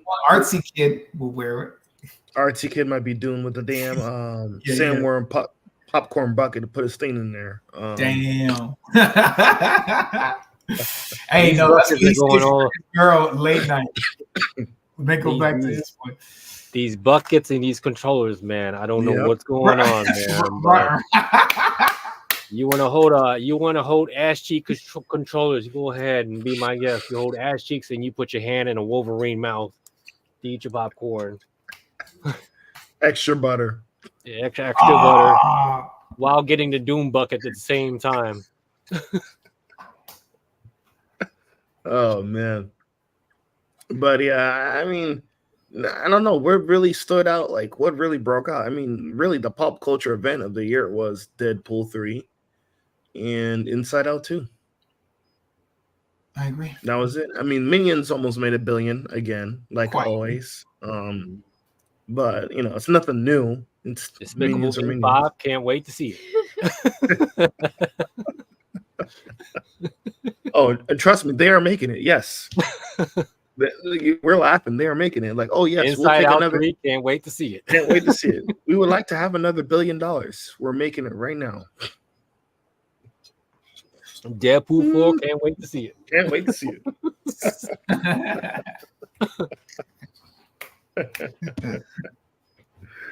They're making all that shit right now, man. Mm-hmm. Yeah, Hugh Jackman is going to do this until he's dead. Yeah. Dude, you're 90. Until you're 90. Until you're 90. Oh man, the check's gotta, the check's clear. All right, let's go. Let's go again. It's a lot of Vegemite to be with that kind of money. Right. Yeah, man. I mean, even next year, what the hell comes out next year? Besides Cap 4. I'm expecting Spider-Verse. Yeah, me too. Dude, I heard they fired the directors. Oh. I heard they thought they got rid of the directors. I don't know, man. They're screwing up. So is it gonna be? We're not gonna get an X-Men 98 too. X-Men 98. No Acolyte. I'll tell you that. No Star Wars Acolyte season. No Acolyte 2. No Neophyte. We'll call it Neophyte. Star Wars Neophyte. We got Agatha all along. Yeah. Mm-hmm. Which honestly, that should come out. Like, I think it's coming out this month. Agatha? Ain't nobody watching that shit. It's Halloween, man. Just put it out for a Halloween season. Yeah, but outside of that, ain't nobody watching that shit. No one is gonna go rewatch it. Chances are. I'm telling you, man, it's this motherfucker skating upwards. Ice skating upwards. Always ice skating uphill. Always motherfucker ice skating uphill. Yeah, we're gonna see Agatha. Shit, dude. I don't even know what's coming out the rest of the year, man. Formula One. There's a Formula One movie coming out that I want to see. That's about it. I know that means nothing here, but I'm still gonna say it. You gonna say okay? Transformers, new animated movie. Oh, Transformers 1, yeah. Mm-hmm. I think it'll do well for the kids, or it'll do semi well with the kids. Mm. I know some older people were complaining about it. I'm like, why? Like, let it go, old man. Let it go. It isn't yours anymore. Let the kid have Optimus Prime. Because everyone is complaining, man. This isn't how G1 was, and this. None of this makes sense. No, like, just stop, bro. Just Optimus Prime is no longer yours, and he's not dictated through your ideas. So next year we got Jurassic World 4 with the new Jurassic Park reboot. Thunderbolts, Superman, Minecraft, the new Captain America movie, Fantastic Four, Snow White. Oh, 28 years later. Ooh, that might be good. 28. Megan's coming out 2.0. Megan 2.0. Megan's coming out. Can't wait to see it. What's it else? Tron, the new Tron. Okay. New Tron. The Smurfs is coming out, the new movie? Smurfs? What the fuck? Oh yeah, all right, yeah, Jurassic World Rebirth. Oh, we gave Garfield a shot. How was it? Garfield? It was whack. It's Super Mario Brothers humor. Okay. With cats. With cats. Oh, the memes galore. Oh yeah, the Lilo and Stitch live action. Is there a Moana 2 next year too? Oh, yeah, Moana 2. Is that this year? I thought, or is that the live action Moana? I think that comes out in December. No, this is an animated Moana. We're supposed to get a live action Moana after that. Oh, yeah. I thought it was going the other way around. Never mind. Continue. Are y'all gonna see the Minecraft movie? No. Dang, Jazzy, you have to say it like spoken. That. She has spoken. What's wrong with Minecraft, Jazzy? They should have never made it. Yeah. We'll wait for a Roblox movie now. Can't wait to see it. Roblox, can't wait to see it. Fortnite movie. Oh no, Halloween is coming out with a new movie next year. Oh no. Halloween Aftermath. How's the progress for Scream 7? Is that dead? I think Jenny Ortega killed that shit. Yeah, the new Conjuring movie. Five Nights at Freddy's 2. All horror movies. All Blumhouse. Okay. Blumhouse. Nothing but new Karate Kid movies coming out. So Cobra Kai, a new movie. Oh, they're combining Jackie Chan's Jackie Chan's movies now implemented with the original Karate Kid. So they're merging the two together. Man, can't wait to see. Can't wait. Can't wait. Black Phone 2. Ooh. Black Phone 2. Black Phone was really good. Okay. And then we got the Screenboat. Screenboat Willie. Okay. Can't wait to see it. Can't wait to see it.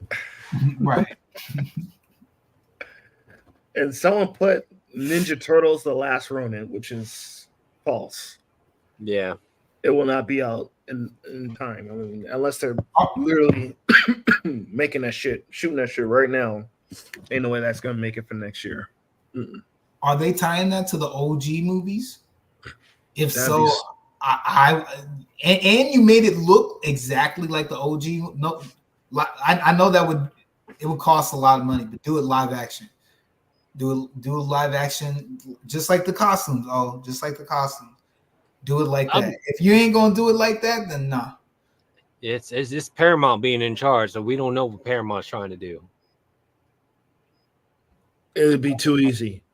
Like you said, tie it into the first movie. Keep it as realistic looking as possible. It's for the adults. Make it rated R. Like, people want to see it. It's nostalgia. It's a sequel. As The Last Ronin really, I mean, you already know, man. It rejuvenated the franchise for older fans. I said make it rated R and make it a direct sequel to the first one. Keep it the Muppet, the Jim Henson style, a little CGI aid to it. I think you got at least $500 million right there.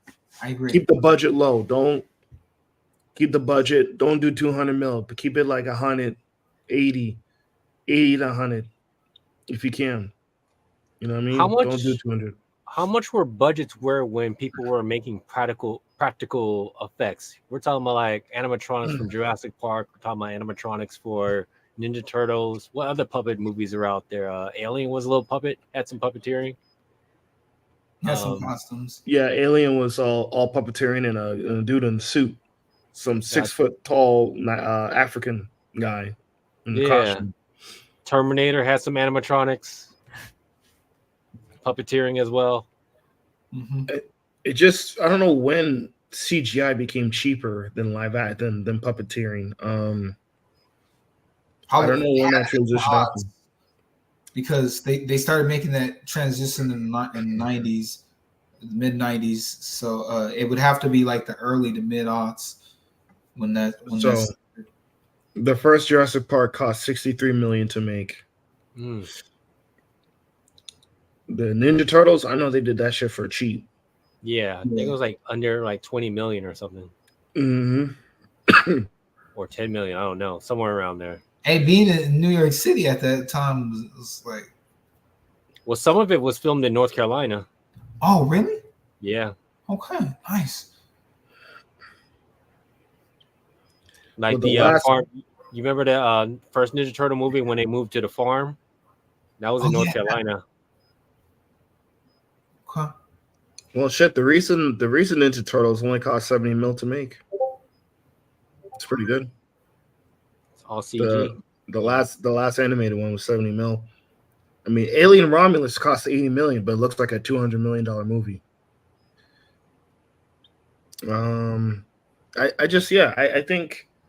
I think people are doing too many bloated $200 million films, and it's like, dude, you got to make, you know what I mean? It's like you have to make like $400 million just to break even to a certain degree, you know.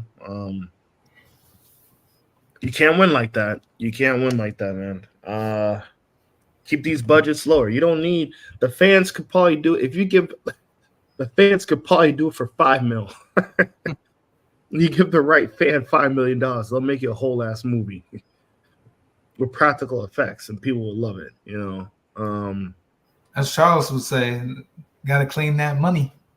Mm-hmm. Gotta clean that money, man. Gotta wash that. Gotta go to the washateria, as we call it down here. But I don't know, man. I think I think for next year, I mean, the strikes did cost momentum for sure. I think next year will be rebalanced again. Because last year, you had Across the Spider-Verse, you had Barbie, you had Oppenheimer. Just felt like there's more. Yeah, they dumped all the movies from the strikes. Like, they dumped all the films. So there's like every weekend there was something to watch. It's just been a slow year. Been a bubble. That strike really struck. Yeah. I mean, shit, what's coming out next year for gaming anyway? Oh, shit. That's a good question. I know that there's going to be Capcom dropping its collections. You know, there's supposed to be an SNK collection coming out, an SNK Capcom collection. I think it's going to be more so of a Capcom claiming because like they've been making themselves known through Nintendo's channel, you know, and get whatever because like I think people know that Nintendo is going to get a lot more eyes on what they're talking about releasing compared to what Sony's been doing. Because as of right now, I think 2024, a lot of gamers are saying that we're coming into a gaming crash because not a lot of people are trying out new IPs. The biggest news is Concord, the newest IP, has flopped. They projected to sell over about 400,000 or maybe more, and they only sold about 25,000 units. And Sony said that was a flop, and they ended up refunding everybody else and shutting that shit down because you really can't compete against. You can't take a $40 game and compete against free to play games like Apex Legends and all that other shit. You can't compete with them with a $40 game. That's free when those are free, you know. So we're coming to another gaming crash because there's too many damn purchase blocks. There's too many paywalls set up. Whereas retro gaming, we don't have that kind of problem. That's the reason why a lot of us millennials are sticking to a lot of old school gaming and stuff. And that's where I thrive at, is play a lot of old school gaming than new school gaming. The only thing I've only tried new lately was Tekken and Street Fighter. You know, everything else is like, I'm going to wait until it goes on Black Friday. You know, and it's going to be the same way. Every new game that comes out next year is probably going to end up being waiting to be purchased on Black Friday, you know, because, I mean, buying new games is just, it's not the same anymore, you know? Like, I really had my fun until I played Spider-Man 2, and that was about it, you know? Can't wait to see So, let me ask you this. How do you feel about GameStop getting into the retro thing? Yeah, that was just basically what I was just talking about. We're moving into that culture. Everybody wants to do retro more than new modern day gaming because it's not the numbers are not matching. You could drop a new game, but the numbers won't match.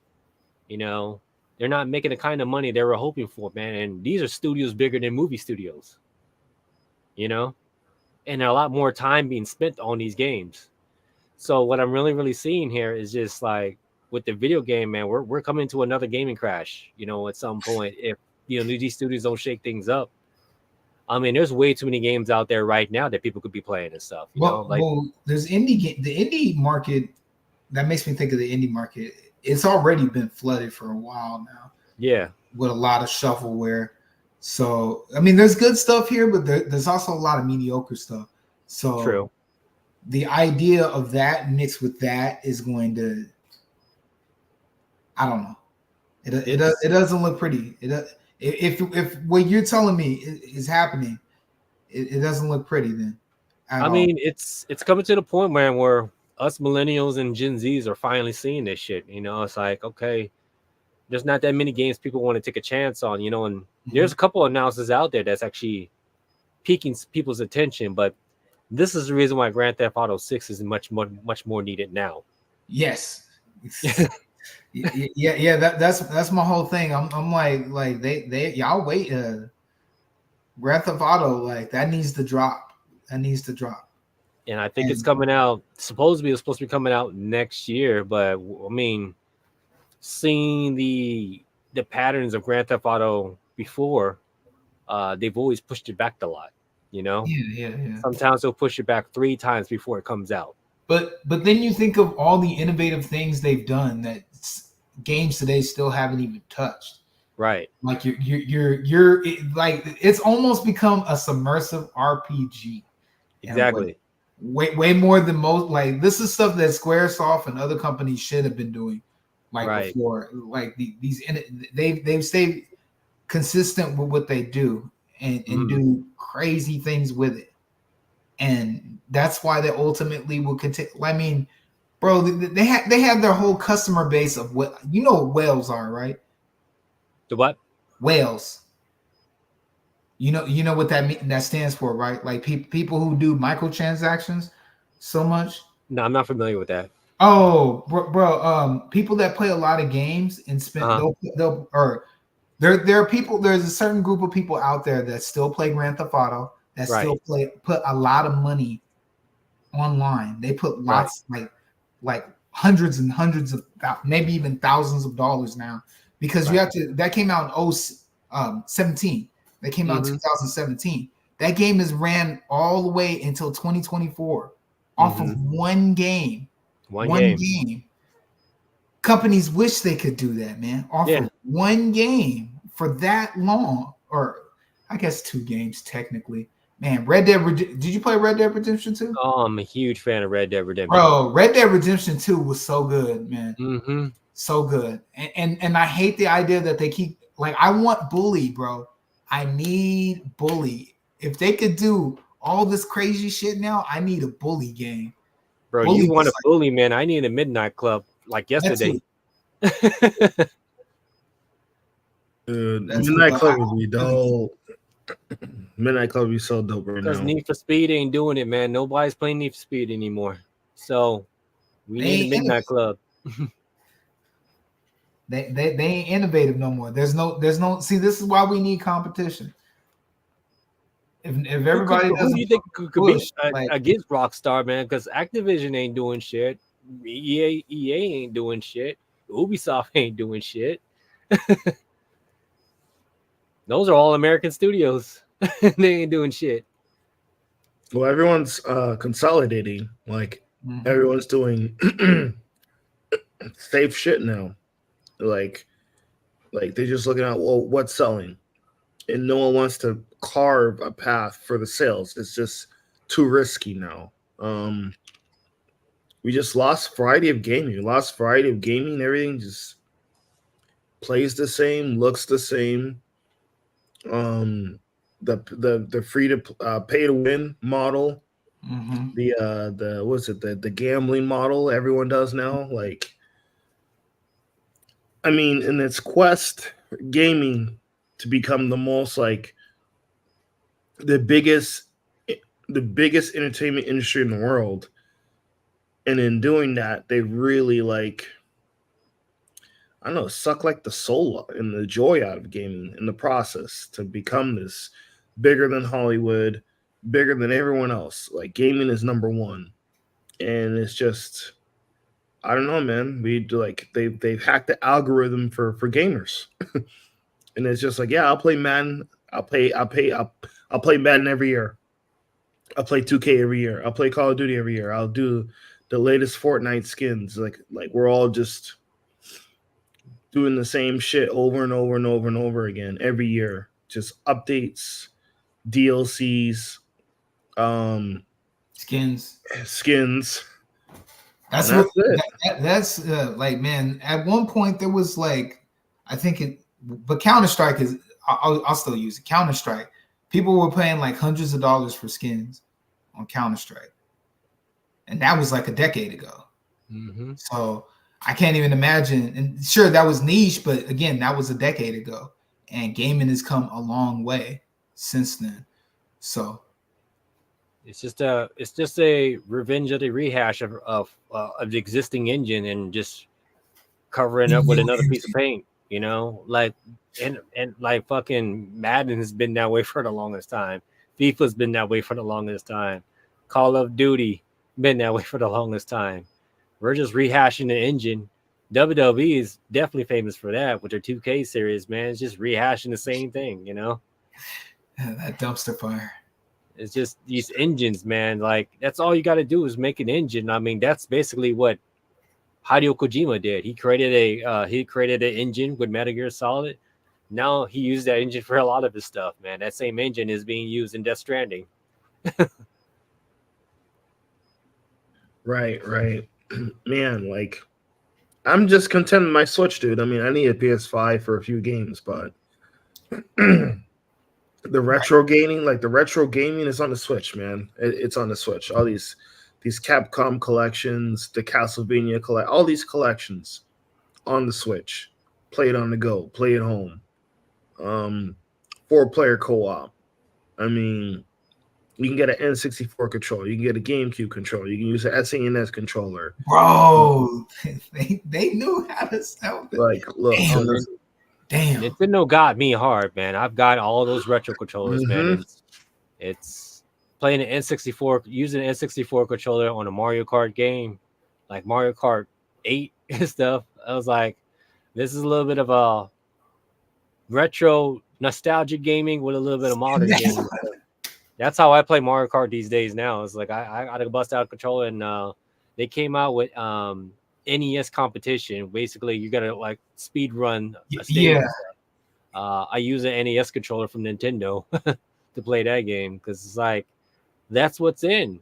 It's the millennials and Gen Zs. They're seeing the value of retro gaming over modern day gaming. You know, I mean, that's why the Super Nintendo world is going to peak really, really hard. You know, you're talking about Hogwarts took a long time for people to get on a ride. There's going to be a line for people to go to a Super Nintendo world on day one. Oh gosh, man. Dude, they got a time limit for the one in California. What? They got a 2-hour time limit, and then you gotta. That's actually a good idea. Then you gotta get out of there. They got a time limit for you to be there. That's actually kind of a good idea for at least when you have that stress test. You definitely got all right. Go. They got 2 all hours. right, wait, I was about to get on the ride. No, you ain't. Dang. They phase people in and out. Otherwise, people would be there all day. It'd be max capacity, over capacity. It'd be over capacity. They have to actually put a time limit on you when you're there. I would staff it. I would staff as long as I could wear this shirt. I'm like, I've been waiting on this line for 2 hours. It ain't gonna work for me, brother. You go ahead and step out. But you're right. Like, I don't know, man. It's just value. I don't know. It just feels like the characters meant more. It just feels like it could just be nostalgia, like roses, but you know, the rose tinted glasses, but like the characters, the gaming, It just felt like it was just more genuine. Felt like the characters are more real or have more personality. Platforming is like dead. Like Nintendo's the only one doing like platforming now, right? For the most part. That in the indie space, that's about it. Yeah, in the indie space. So I'm not surprised GameStop they're going back. I'm not surprised they're trying to. GameStop's going to try anything to stay relevant. I mean, you go into GameStop now, it's mostly it's a pop culture bodega. You know what I mean? They got figure arts, they got T-shirts, they got Beyblades, they got Pokemon cards, they got action figures, they got everything and a little bit of gaming now. I mean, how do they manage to stay like a lot? From what I've been told, they're lean as a company right now, and they're making money. They're not putting on any debt, and they're making money, so they're very lean. And I'm still wondering to myself, how the fuck are they still alive? They're taking all the clearance games and putting it and marketing them up.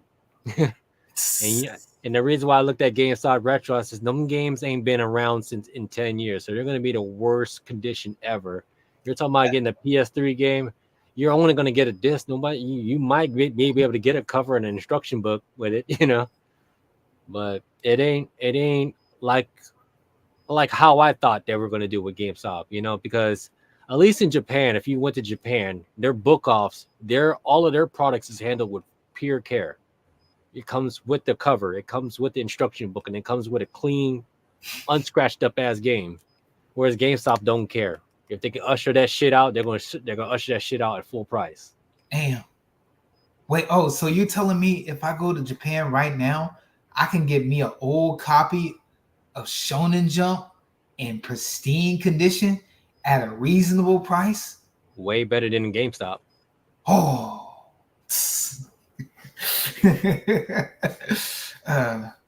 Go ahead. Hmm? What do you want to drink? What you order? But yeah, I'm just saying, it's got to the point where GameStop Retro, I don't know what they're trying to do, but it seems like they're trying to go back to the same business profile from 2004. Back when PS3, 360, and GameCube was prime. That was the entertainment thing for us and stuff. And there's been an upsurge for retro tech for Game Boys, Game Boy Advance, DSs, PSPs, cassette players, fucking iPods. That market has gone crazy. Oh, iPods. Yeah. If you got yourself an iPod Touch, man, put that shit on eBay and see what they even if the glass is busted. They can fix it these days, man. They're trying to save retro technology and stuff like that, but PSPs and DS is in high demand right now. Man. Wow. I mean, some of that makes sense because PSP DS games, like, they're so hard to get ported. Harley, like those whole game catalogs that will never be ported because they're just mobile. I can see that, but it's like, yo, who's going to be trading in anything retro right now? If the market is valuable, right? Why would I trade in this game that's valuable to GameStop? They're going to give me pennies on the dollars for it, and then upcharge it to people looking to get into retro collecting. Like, you know what I'm saying? Like, the retro collectors, they're us. We know better. We're not going back to GameStop to trade in these games for $1 anymore. I mean, you know how GameStop's making their money, man. You know how GameStop's making their money. Yo, run me my shit. Run my shit. Put them games in the bag. Put them games in the bag. They're going to GameStop today, son. That's what it is. Put the games in the bag, yo. Oh man, that's what it is. Nah, you ain't lying, man. You ain't telling no lies, man. It's just hard to fathom how, everything comes full circle. Those same games that were taking $1 for back in the day, and now they're gonna try to sell it $50 and $100 a piece pop. You know, retro, man, it's in, man. People want record. People want vinyl players, man. People want cassette tapes, man. They want them back, man. Those things, nostalgia. I don't think that's ever gonna ever die. Everybody's gonna find nostalgia in something. The fact of the matter is that you put an N64 controller in somebody else's hand, and they're gonna go straight into their childhood immediately. Like they're like in a sunken place in nostalgia, you know. And that's how it is and stuff, you know. And we've all had our childhood, you know, things, you know, action figures. They're digging deep in an action figure world, man. Those bringing back old action figures and marking them from like for $30 now and shit like that. That's retro is in. Shoot, fashion retro. I mean, fashion nostalgia is even in, man. Hey, like, who you telling? Look what's going on, man. The shoe game, man. That already tells you what's going on. When the shoe game, we're talking about a 1980 shoe and stuff like that, selling for $2,000. Damn. J's. Nostalgia is in. You want to market something, man? Put yourself, invest in nostalgia. True that, man. True that, man. Damn. I mean, yeah. I mean, we'll see if it works. GameStop, they gotta do something, man. Those stonks got to get pumped up somehow. Yeah. Stonks got to be pumped up somehow, man. Like, I don't know, man. But I wonder if the retro gaming community, they don't like these collections being, say, for you had the whole Marvel versus Capcom,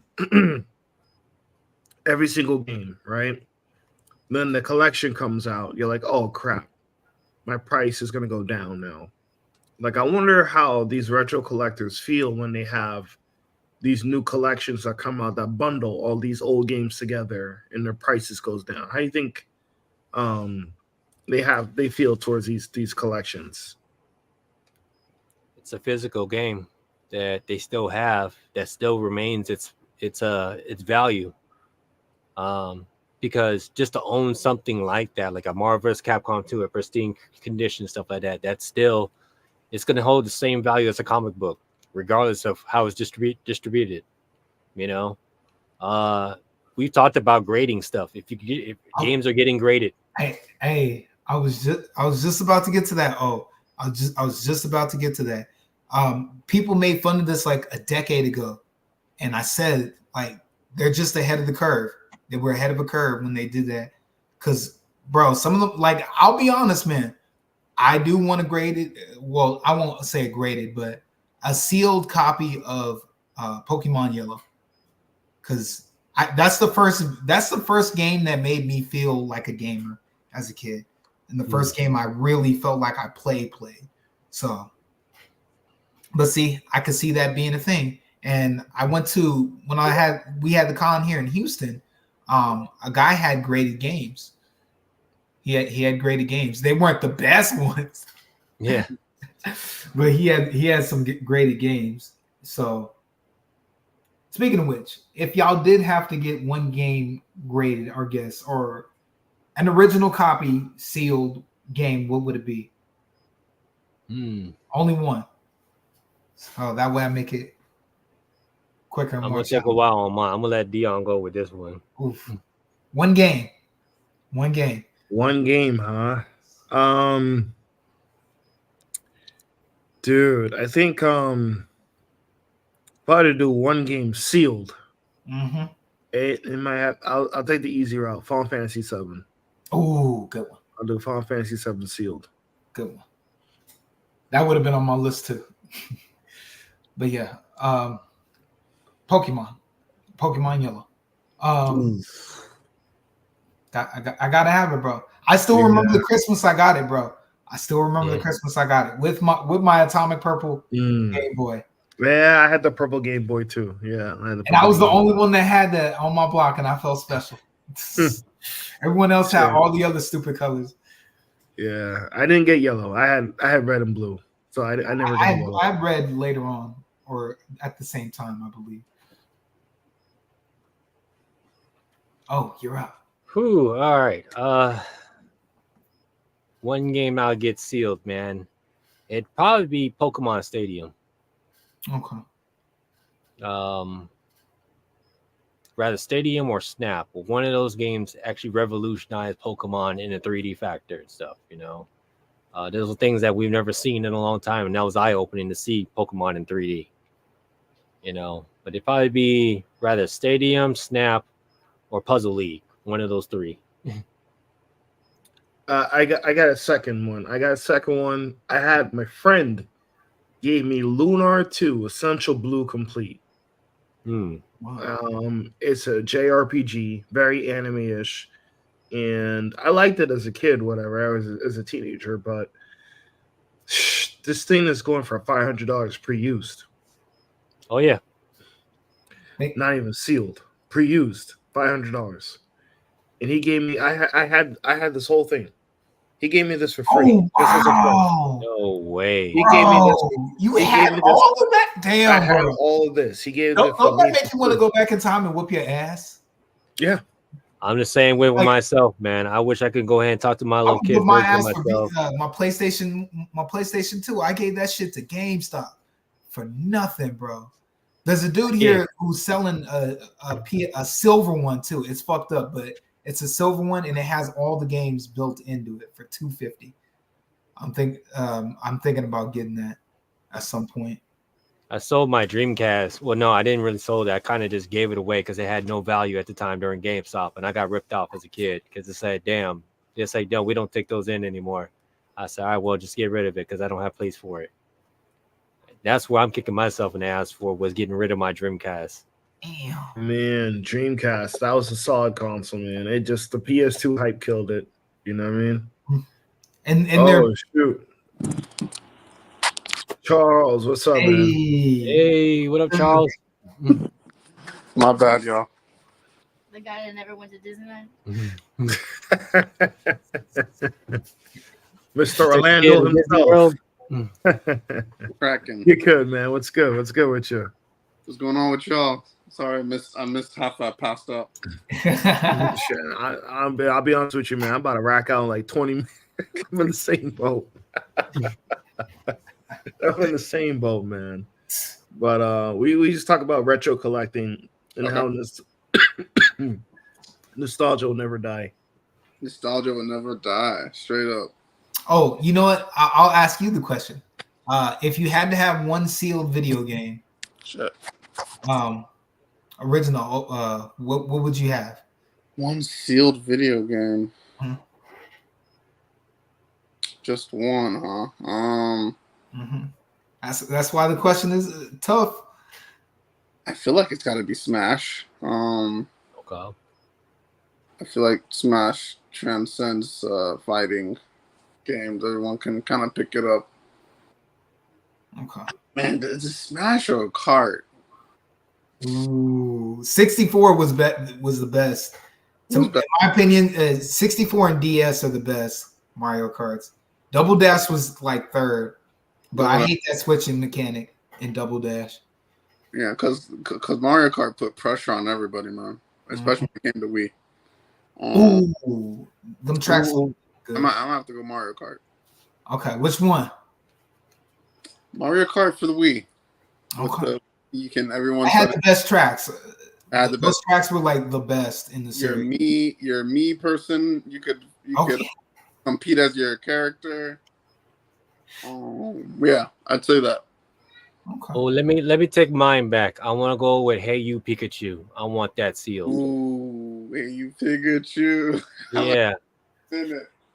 All right. If I had to choose a second one, Jack 2.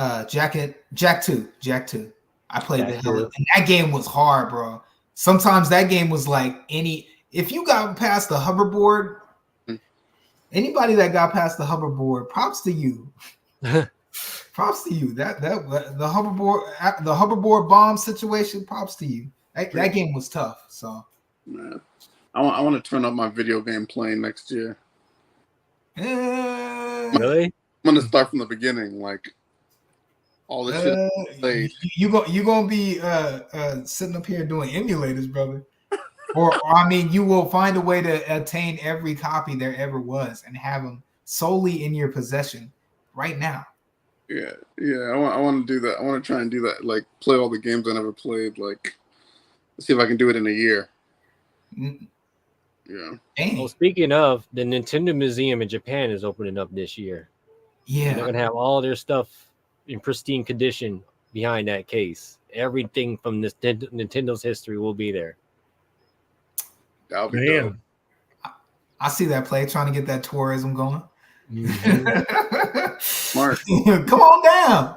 That's a smart move. Pretty much, man. But yo, Charles, we talked about best summer movie and best summer show earlier on.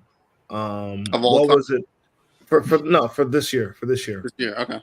Yeah, what was the best movie and the best TV show this summer? Deadpool won the summer for sure. Say what? Deadpool won summer for sure. Okay. For you personally, that was the best movie for you? Movie? Yeah. Personally.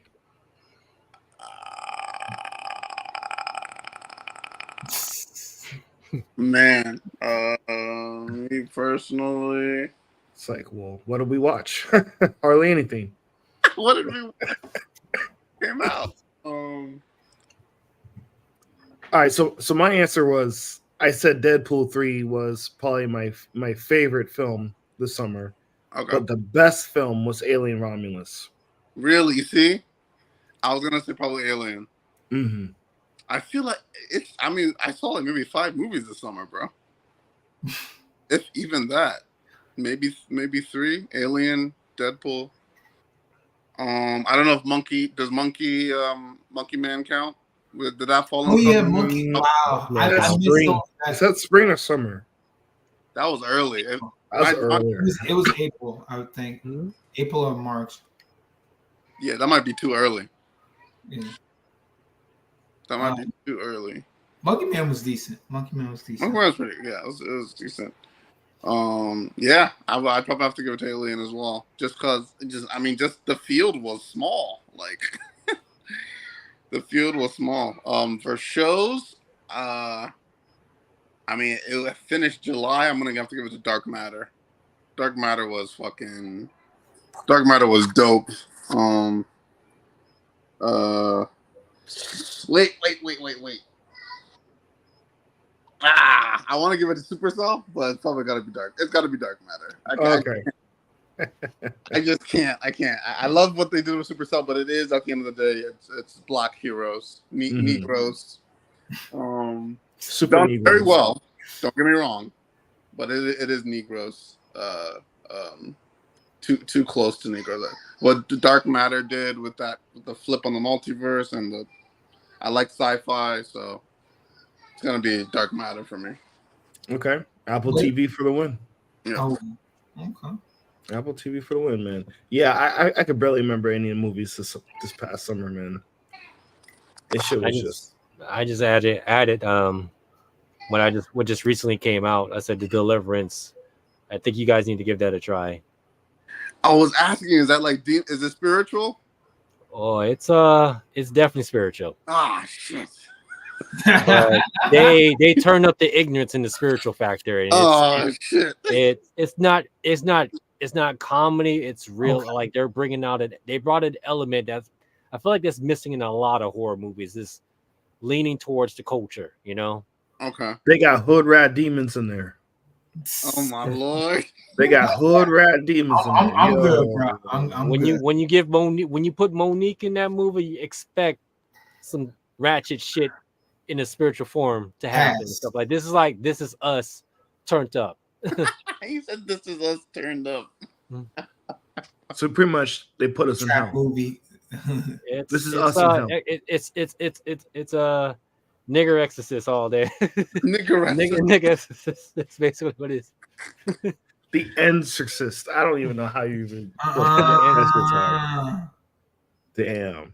Yeah. But it's done in a Jordan Peele manner, spirit. I want to see that pass. I'm sorry. Nah. I ain't trying Demon stuff always freaks me out. I'll check it out. I think the last Demon was a black lead I saw was the one with the hand. Shit, that they were playing like a drinking game with a demon hand. I was like, you see, would I not either or some shit like that? Wasn't that what it was called? It was that like doesn't ring a bell to me. What was it called? Don't talk to me, or oh, I never like seen that. that one. Yeah, I can't remember. Oh, you saw that one? Yeah, No, I never seen it. Yeah, don't talk to me or something. Where it was like a demon hand, and they would hold it for 5 seconds so they can commune with the dead. I never seen it. Wanted to see it. Why, bro? You don't need that in your life, Jazzy. But that was the last black demon spiritual. I didn't even watch The Exorcist. The Exorcist 2. I'm not watching that. With the twins? Nah. I'm not doing that. I can't even watch Insidious, dude. That shit too much. He's such a baby. Look, I don't watch that shit, bro. Insidious, I don't like the demon stuff, man. Is Insidious at Halloween Horror Nights?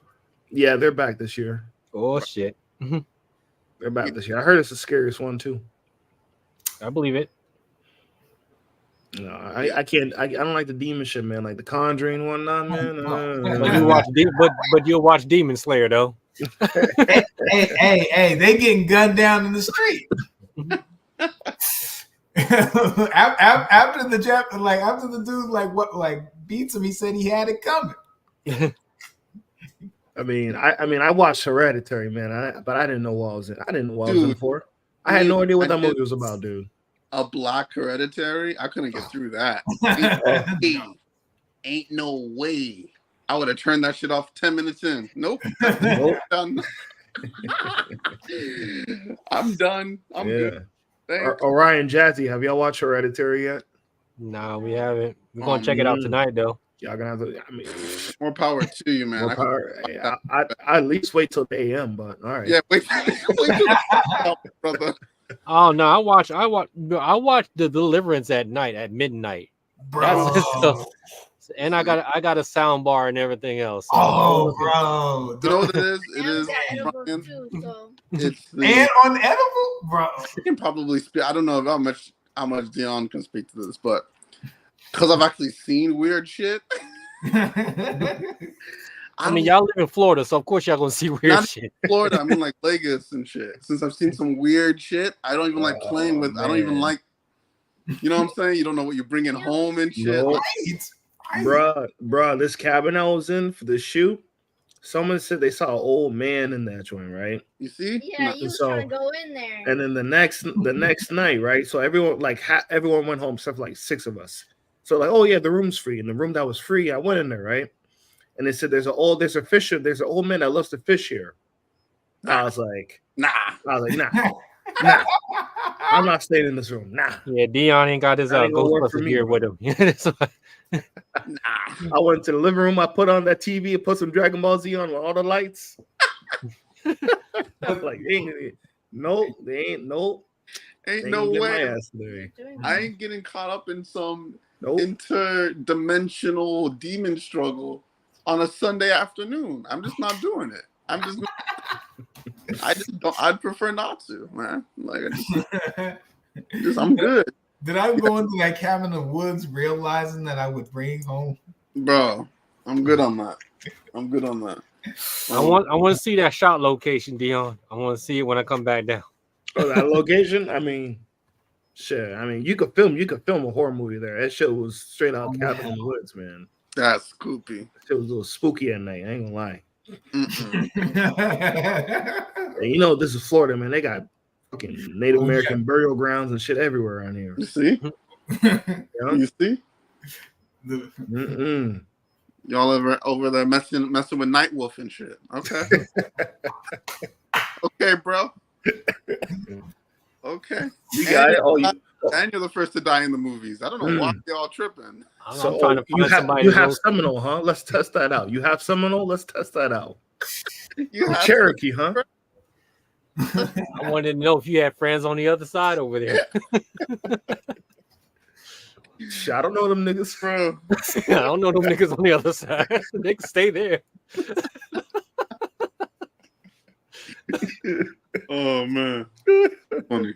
Where's that Uncle Jack said? Ghosts and Gators. Yeah, man. Ghosts and Gators. Some Florida activity, man. That's some Florida We're gonna activity. come out there and bro. say, if you want to get crazy, we can get crazy.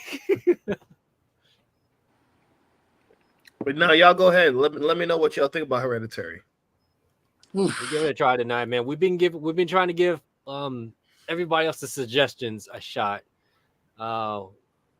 We gave this one movie a shot. A friend suggested called Tusk. It had Justin Long in there. I don't know if you guys are familiar with his work, but yeah, Justin Long was in Don't Breathe, right? Yeah. So I remember the writing and the production of this film, and this is one of Justin Long's like challenging roles ever, you know. Wow. And I gave it a shot. I'm like, oh wait, this is twisted to a different degree. This is something you had to have. A writer had to have a twisted mind to write, you know. Mm-mm. And you know, this is almost in a line of. It's almost like a diet version, but still in a horror theme of Human Centipede and Saw. Oh, no. Yeah. You talking about Tusk, right? Yeah, Tusk. And like he takes him and puts him into. He turns the guy into a walrus. Yeah, Charles. He basically turns him into a walrus. Don't tell him he gotta watch it. No, they're not gonna watch it. I'm about to say no. He's not gonna want to watch. But if you want to go ahead and be part of something during the Halloween, take up suggestions in October, because that's usually the best time that I usually watch a lot of horror movies, and I'm a horror head. Yeah, and it's just the fact that is something you'd watch on a Halloween if you feel like, all right, let's watch some twisted shit, you know.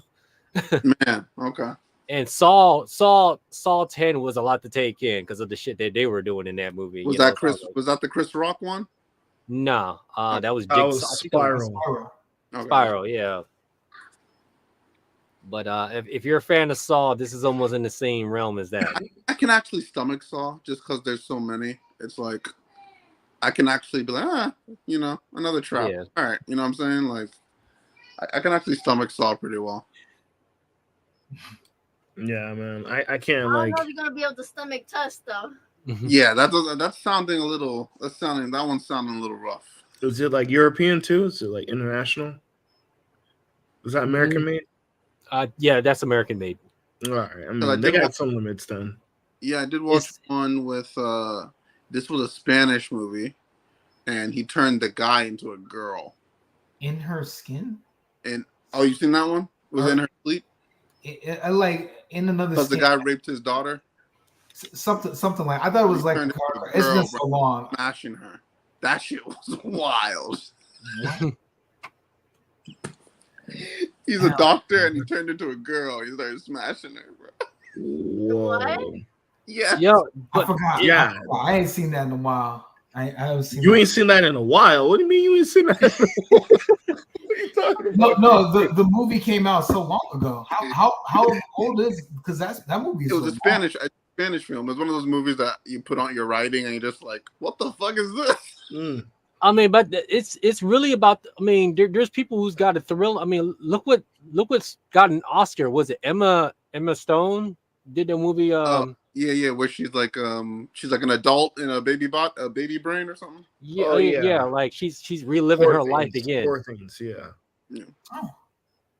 And it got an Oscar, so that just shows you that a lot of people are watching twisted stuff like that, you know. True, it's true because she was doing some fucked up stuff in there. So yeah, they basically put a baby. She was pregnant with the baby. They put the baby's brain inside the mother who died suicide. That's some weird ass shit. Sure is. She a fan. Freaky ass nigga. Stay the inside. Call the freak police. I'm telling you, man. Call the freak police, dude. What does this mean? What is this trending for what's coming out next year? Well, where's the mindset at?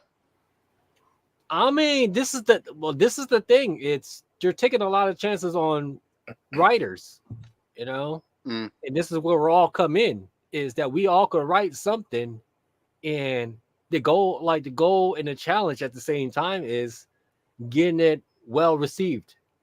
That's the challenging part. Yeah. That's the hard part, and it feels like that they're taking minimum effort to make to be able to deliver on that. It's all about the deliverance. Like I just talked about the deliverance. I'm not trying to spoil too much of it, but it looked like that they relied heavily on acting. Yeah. To deliver that fear, you know. Yeah.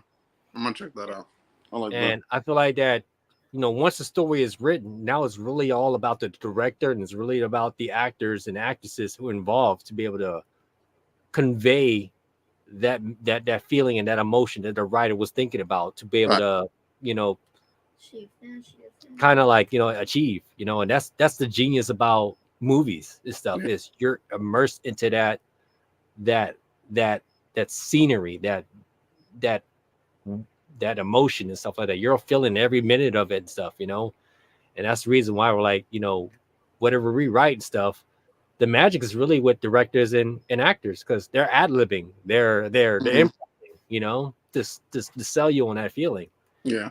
And when you watch horror movies, stuff like that, when we forget about the art, never mind the cheesiness and the corniness stuff or the things that, you know, that logically doesn't make sense. You know, they're like, why the motherfucker fell? You know, like motherfucker's going to die, you know, but you know, it's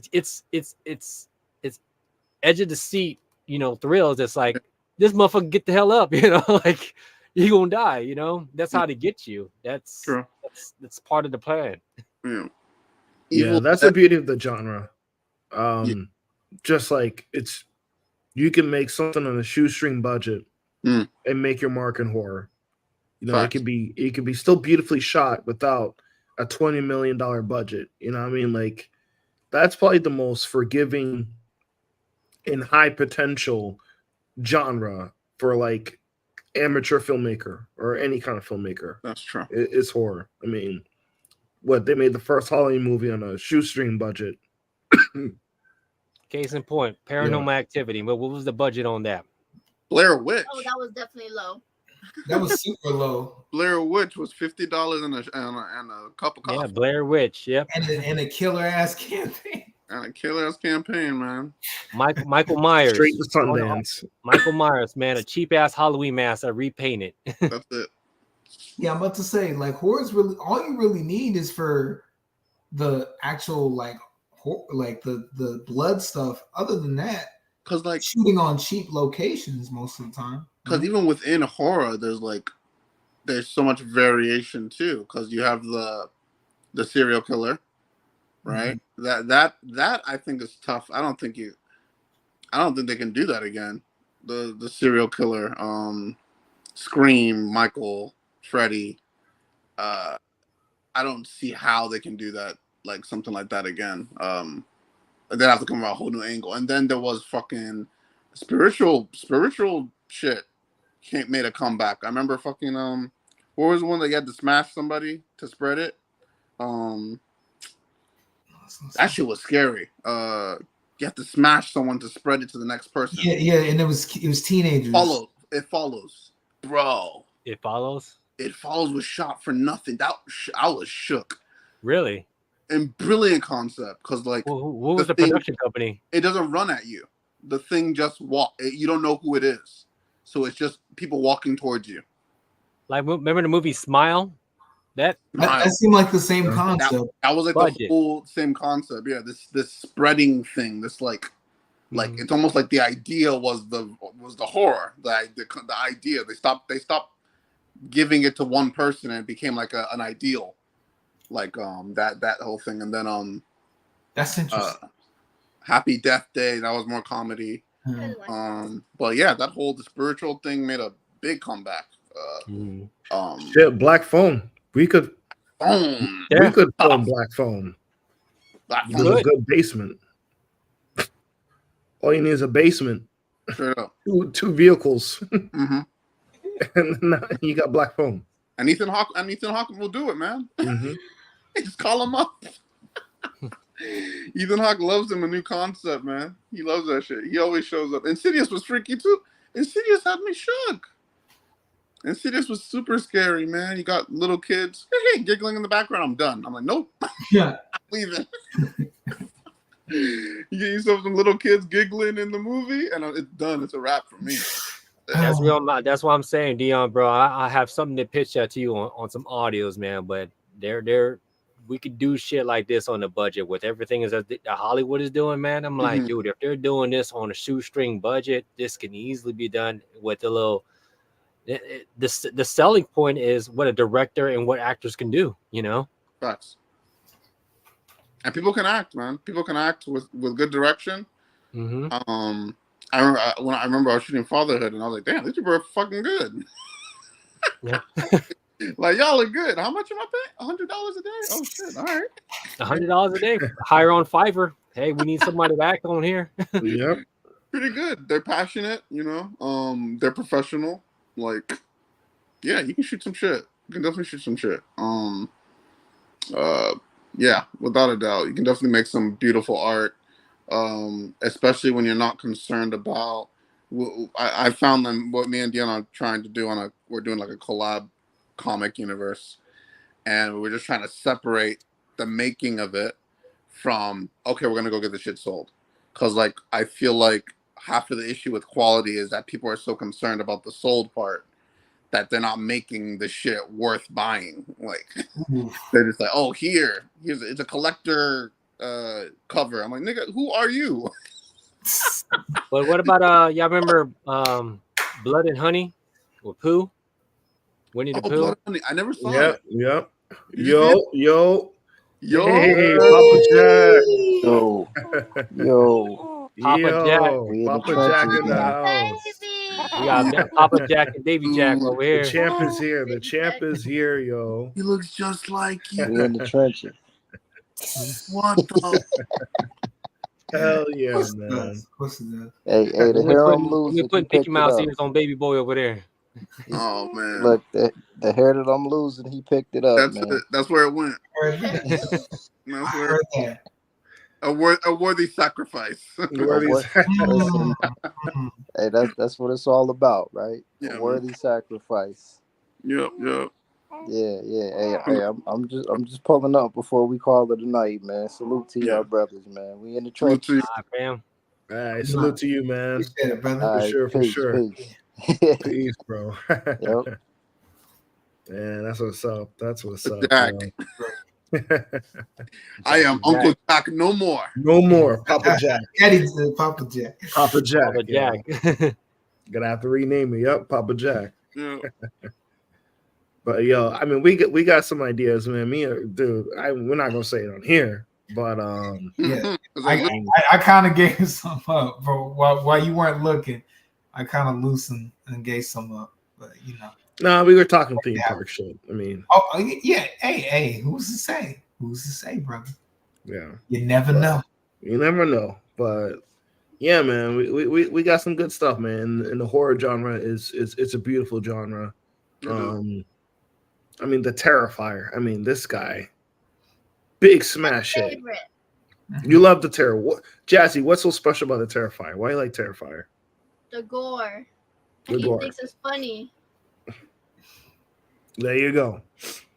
That shit came out, what, 6 years ago? 5 years ago? The first one? Terrifier when he started getting his name. Yeah, that shit's it's still new compared to everything else. It's less than 10 years old. Smash hit. Indie guy. Nuts. Indie guy. The third movie's coming out this Christmas. Man, it's probably the most diverse genre of films, horror. Because like I remember I had a roommate and he loved the more gory horror films. I think there was one that there was like some guy was like giving himself head with a decapitated head, and then he threw it out the window. I think it was a Hellraiser. I'm not sure. It was I think it was one of the Hellraisers. Sounds like Hellraiser. Yeah, but just the gore, that was like his thing. Like it wasn't even being about being scared. Like I can't do The Hills Have Eyes. That one was a Hills little Have nuts. Eyes, yeah. That was nuts. That one was like nuts. And then you got like Strangers. That Oh, one. Strangers, that kept me up at night. Yeah, that was cool. No, what's the one when they were in Europe? The torture one. What was that one? Oof. Hostel. Oh yeah. Oh, I like that one. Oof. No, thank you. That got me scared to travel to Europe and shit. Right? And then, what was the other one? The one where they're in Paris. As below, so above. As above. Oh, that was a good one. That one's scary. Yeah, and I like the ones where they find something horror about something like that already exists. What was that one that broke records last year? That was in somebody's basement. Oh, Barbarian. I need to see that one. That one. Check that out. That was fucked up. That was really fucked up. Really fucked up. That was fucked up. I didn't see that. But yeah, man, you're right. Like, what did they shoot Barbarian on? Right. Well, that's what I was trying to talk about, guys. Airbnb and a couple of cameras. I'm saying Black Exodus is back, man. Maybe it's for us to take, because we're writing realistic stories compared to what studios are doing. Oh, things to be like things that we are thinking about that does scare us, stuff like that. Motherfucking Nope was shot all out in Midwest, Midwest, yeah. With some CG in there and stuff, and was it This Is Us and stuff like that? Just some performance pretty much selling the creep factor. Mm-hmm. Oh man, Nope. The cinematography on Nope. They shot those night scenes during the day, right? Ooh. Yeah. All those night scenes were done during the day. Blue light. Yep. It's a lot of blue light. That man covered the whole sky in blue light. That's the old school way when they used to have to just put the tent. They used to put the tent over it to simulate. Used to go home. What do y'all think about The Last Candyman? I thought it was good. I thought The Last Candyman was good, man. I did not get to catch that actually. Was it The Last Candyman scary or was it more like an art house film? More art house. I say more art house than scary, but very well executed. Nice. I liked and I felt this was the beginning of something new for Korean cinema. Well, obviously they took off after that, but Train to Busan. Ooh. That shit, Busan was dope. Oh yeah. Because I always watch zombie films. I'm like, they always do dumb shit, and these were like smart people they did smart shit. Opening doors and shit. Yeah. When they the part where old dude wouldn't let them in because he was concerned that they were bidden, which is something that you would actually think about. Yeah, you actually have to think about hard. And versus them just letting them in. They don't tell them they've been bitten or anything. Man, dude, all I want. And then they turn. That's it. Common sense. Like just like bro, like. So they figured out the zombies were blind, so somebody threw their phone, so they chased it so they can get like just smart shit, just like. So I appreciate Train to Busan. That was cool. That's why Train in New York is probably being made right now. That's what the rumor is. They're gonna be dumb but they're gonna be dumb as fuck. Right. They're gonna be dumb as fuck. It's gonna be some dumb bitch is gonna be asking for her purse and shit. I left my Louis Vuitton bag. Dumb as shit. But I'll watch it. Shoot, I like the concept of the train. I don't know if they've done like a plane one. That's another thing. Zombies on a plane, zombies on a train. On a plane would work. Charles, come on, man. Zombies. Why'd you say that? Not bad. Come on, bro. It's too late. I think that was already a concept made by Resident Evil, though. They did it in the CGI where there was zombies on the plane. On the plane, I mean, and they ain't stop people. Well, someone's gonna make it next year. Underwater, zombies on a cruise. There you go. That's over. On a cruise. I think they done like space zombies, frozen zombies. Stop. Someone just made a 6-figure deal on the script right now. Hey, you know who missed? I mean, perfect naming convention. Zombie. The Quiet Place. Yeah. Theme park. That should have been a theme park zombie that you can't leave. Come on, Zombieland. Oh, Zombieland. Yeah. They only did 2 of them, right, or 1? They only did 2 of them. First The second one was. It took them like forever to make the second. Yeah, they were too far apart. They used to have like. Oh, go ahead. I didn't love the last one. I'm gonna be honest with you. I didn't love it. I didn't watch the last one. But obviously I love the first Quiet Place. It's incredible. But oh, it's too late. Zombies on a plane. Zombies in the water. Zombies on a cruise. I mean, look at the nonsense going on, man. Cocaine Bear. Come on now. Yeah.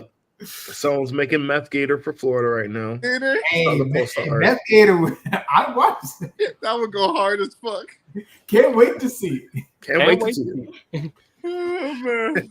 Sharknado 7. Can't wait to see it. Sharknado, man, that was a shit. I loved that they leaned into how ridiculous it was, like from the get go. Volcano zombies in Hawaii. Volcano zombies in Hawaii. Hooah.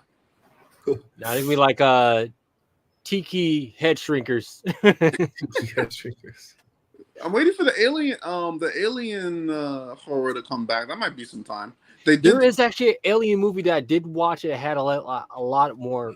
I forgot what was it called, but it was like an alien was passed out in their house and shit, and it ended up missing and started causing all sorts of havoc in the house and shit like that. Oh, it's on Amazon Prime. Yeah, it was on Amazon. We gave some obscure horror movies a shot, and I'm like, okay, that was well written, you know. What was that alien one where the alien is in town?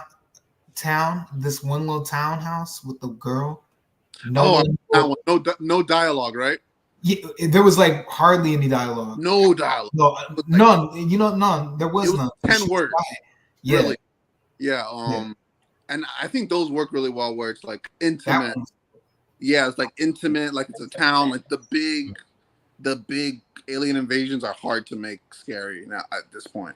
But that was an intimate little movie. Like it was like 2 hours. No one spoke.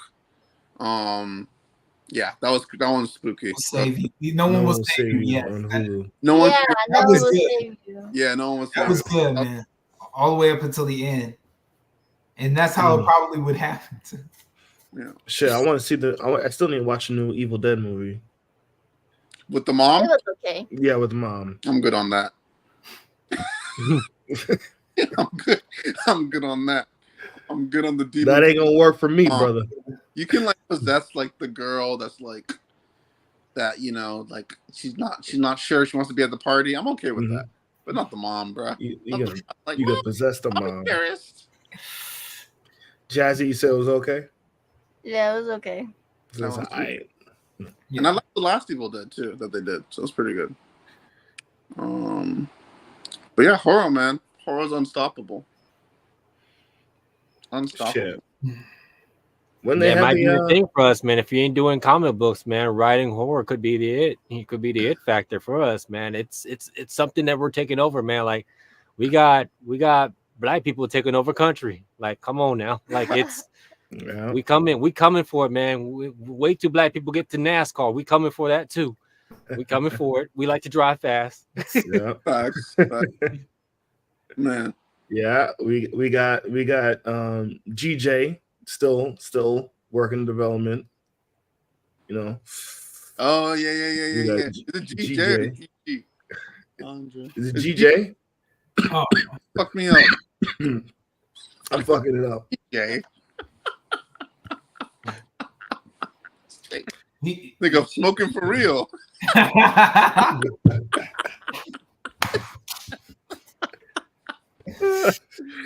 fucked up, yo. I am fucked up, man. Oh shit. You know, I know Dion has a range for it. I don't know what I really couldn't. I can make scary moments, right? But like, I don't know. I don't know if I could make a film that builds.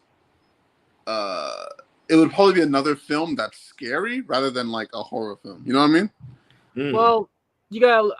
I go on IMDb a lot. There's a lot of actors out there doing a lot of short films. Yeah. You know, so there's a market for short films.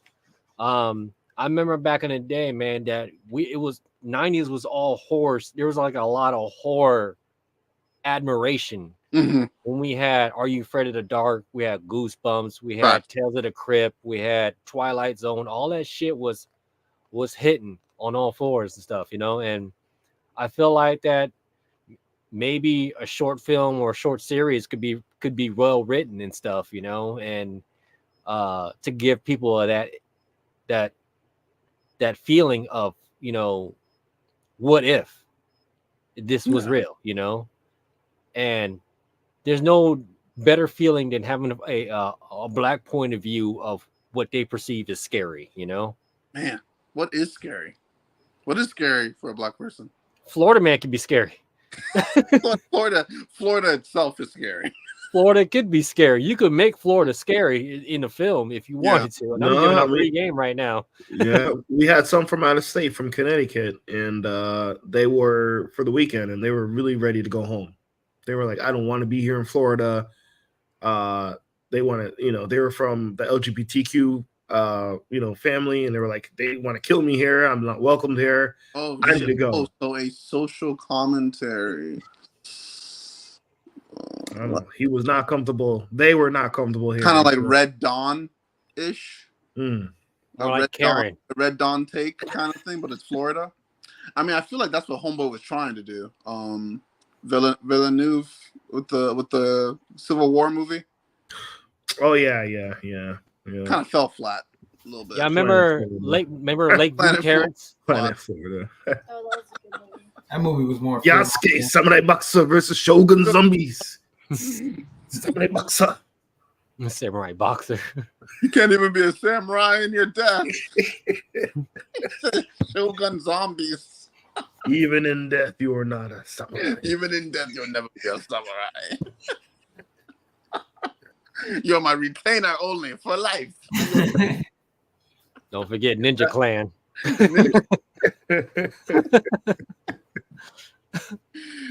Oh man. Yeah, that would be the biggest thing. Trying to figure out what is like. I mean, spiritual shit is scary. Escape from Florida instead of. I mean, you got New Orleans. That's got some voodoo history in there. Miami's got some voodoo history. You know. Mm-hmm. Ain't touching that shit. Did this like the only thing else is like Middle America, and that's all like Native Americans. Look, they had the Serpent and the Rainbow. Y'all seen that one? Wes Craven. The Serpent. I haven't seen that. Serpent and Rainbow. They tried to film that shit in Haiti, and they couldn't even film. They had to leave Haiti, yo. They had to leave Haiti. I believe it. They had to leave Haiti, man. Serpent and Rainbow. It would have to be like a twist, like a guy brings his like a reverse Get Out. No reverse Get Out. Like his white girlfriend to like his motherland, and they want to kill her or something. And they blood sacrifice her. That'd be scary, really. You'd just be like, this is fucked up. I mean, you could write a horror movie. You could write a movie called Emo Kid and make that shit scary. Facts. Yeah, I guess it would take an angle. It would definitely take an angle. A survival horror. Because like Get Out, like massive tension build, right? But once the okay, we're trying to kill this guy. Oh, I can whip all y'all. I'm black. It's basically what that was Act 3. I can whip all y'all. I'm black. So if you want to get crazy, get crazy. So like he was ready to challenge the day. That's what he was trying to do. Scary. 2/3, which was tension. The unknown was scary. But once it was known, we were rocking and popping. Like, let's get the. Once it was, you know what I'm saying? So it's interesting because it went from scary to revenge fantasy, kind of. That's why everyone kind of loves it. So it's very interesting because after that, it didn't get scary. I mean, there were moments like, oh shit, the cops. You know what I'm saying? Like, so like, and he knew how to play that well. So it's like, I would really need to like buckle down and see what kind of angle, to make like a serious, like I'm shook kind of scare outside of spiritual. Dion, you attack the block with zombies. Zombies? I would love to do zombies. I had a concept for like Chinese zombies in Lagos, Nigeria. Dion put me on something. He put me on something that I watched. It was like an old 80s movie. What was it called, man? Because remember when I applied for Busch Gardens and the theme they gave me was Deathwater Bayou, and you told me to watch this voodoo-esque movie that I gave a shot, and I'm like, what the fuck? I forgot what it's called, but you put me on it. It was about. It was like a voodoo movie where like a white dude went to this village and stuff. Yeah, that's Serpent in the Rainbow. Serpent in the Rainbow, yeah. Yeah. Bro. Yeah. Voodoo, it was on spiritual, YouTube. calling the ancestors. Nah, B. It was Serpent in the Rainbow. That's like the only horror film. If you're a Caribbean family, that's like the only horror film they will have. It's like that's it. Everything else they'll never watch. But that's the one they'll watch. VHS messed me up.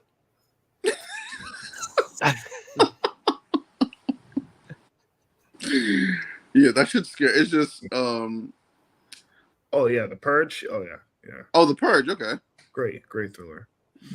Purge 1 did it the best. It became action after that, I feel.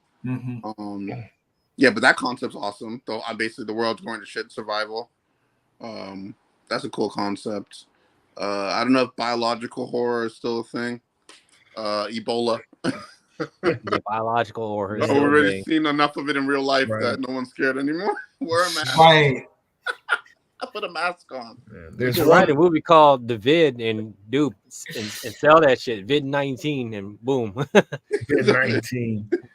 You know, yeah, no one's really done a lot of horror, like disease based. We didn't saw like a direct COVID-19 the horror film. You know, I guess it was.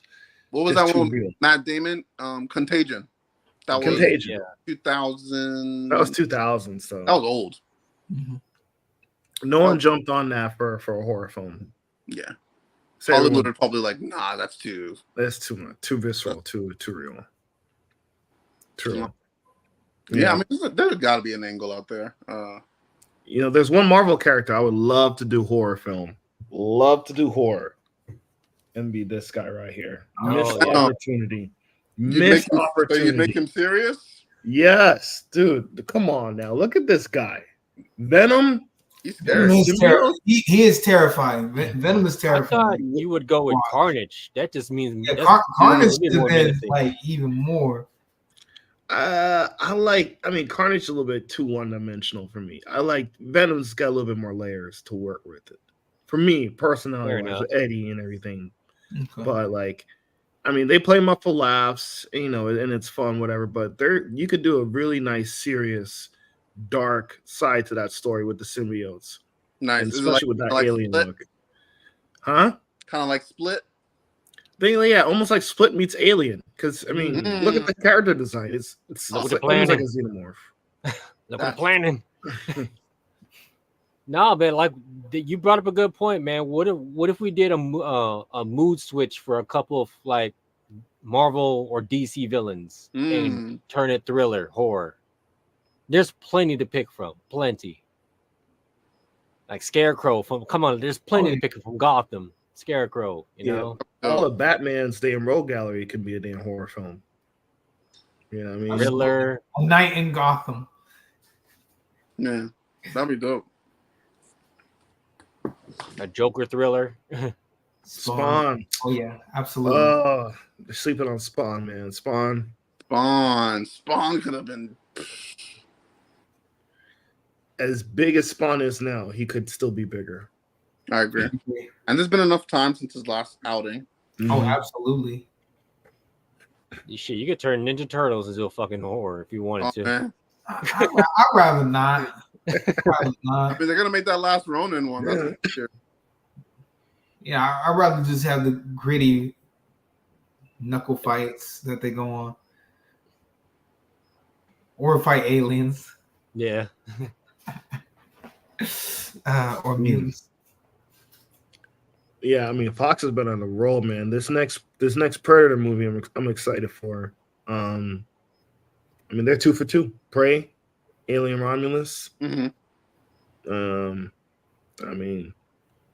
What's it? He said Toxic Avenger. Anybody ever see that shit? Talk saw to bits and pieces. of it. Bits and pieces. I really think. I mean, if I were to say one thing, Doctor Strange 3 has to be straight up horror. Straight up. You think they'll take the leash off? No. I don't know. Wait, We got Scarlet teased. Witch? Yeah, they will. Scarlet Witch They made want that one money. though. Because they want that money. Yeah, they'll do it. I mean, he brought them 900 mil. He did. He did. Got Elizabeth But Olsen. some of that taking was on the back horror. of No Way Home, though. I agree. Fox got around at what? I don't know what's going to go on Terminator. That anime that's on Netflix. I heard that that's getting good reviews. Okay. What about Men in Black? Man, Men in Black would actually be a good anime. Don't need Men in Black. We got Freak Police now. We're good. No, what was that called? Bright. That was it. Right, yeah. Right, yeah. Fairies' lives don't matter. I'd love like a year one MIB that's more serious. Like, yeah. Hey, like the comic. Like the comic is way more serious, bro. more serious. And they kill their partners, bro, when they're done. They kill their partners in the comics. What kind of fucking Okay. day shit is that? That thing that they do, it's a laser, bro. And they vaporize them. Learning something new every damn day. Men in Black is like dark, bro. Like, Really? Well, the I people guess that they're they going to answer, reboot it next year, man. the people Put that it out they that they call in MIB, they don't see their faces. Damn. Okay. Oh, it needs a reboot then after what you just told me. Yeah, Shit. that shit sounds dope. Well, Men in Black 3. Can't wait to see it. With Jada Pinkett in there. She's the alien. No. Aaron Rodgers and Will Smith. With August Alsina. Yeah, they were dark, bro. They were dark. And Agent J, the reason why he joins MIB is he sees something happen and he just recruits him. He just recruits him. He's like, no, if you don't work for me, we'll kill you. Like, he just recruits him. Oh shoot, they were And the then, bad and then guys. they just go, yeah. Damn. That's a dope spin. Man, Will Smith turned that on. He had his dancing. We are the Men in Black. Nah. Galaxy Defenders. Not even network. And they vaporize people Now that freeze. see the event. So if you saw an alien and they know you saw an alien, they'll just vaporize you. It needs a dark turn now that you said, bro. That makes plenty of sense. Way more dope concept. Damn. Yeah. Well, shit, you someone got just like made 6 figures off that idea. Great job. You need Damn it, these you need- like giving ideas away. you need Attack of the Killer Tomatoes and gargoyles to go dark. Ooh, gargoyles. They're still talking about. I think that will happen eventually. They Jordan need to get Peele on and it now, gargoyles? but I think they'll wait later. Yeah. I'm gonna post something up on Discord. Just walk with me. Just walk with me. Now die. Die. Oh, bro. Keep my wife's name out your mouth. Into Now walk up species and marriage. slap somebody. Now slap somebody. Now slap somebody. Slap somebody. Horrible, guys. Oh shit! It'd be like the well, you know how K fell in love with the alien, it'd be Agent J fell in love with Jada as the alien.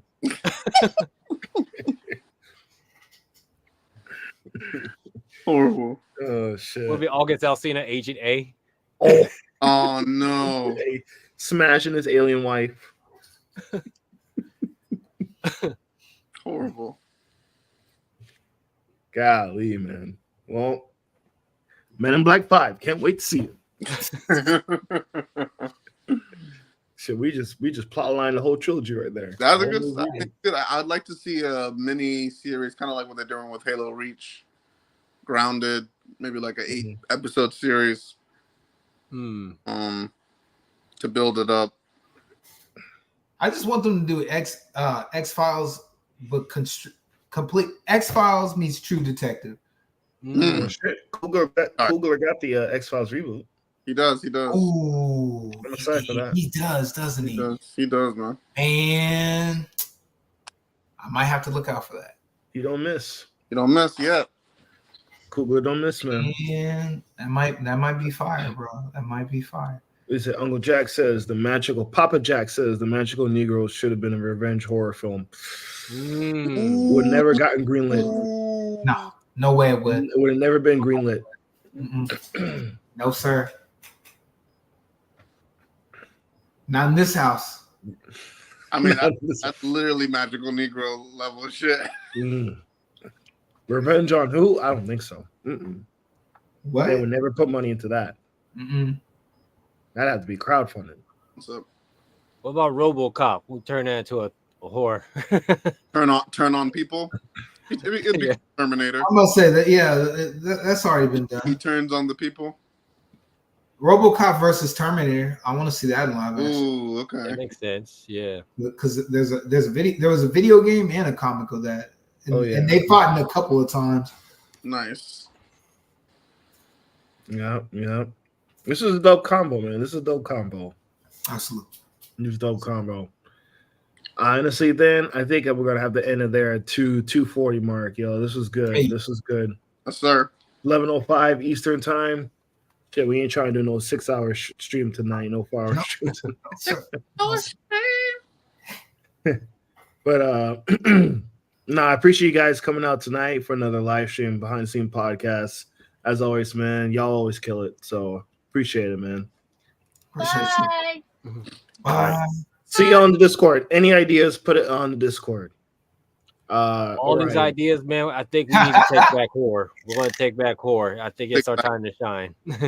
Yeah, we taking back horror, man. It's our The world's time. gonna start over, and now we on top with the knife. Oh, I'll give.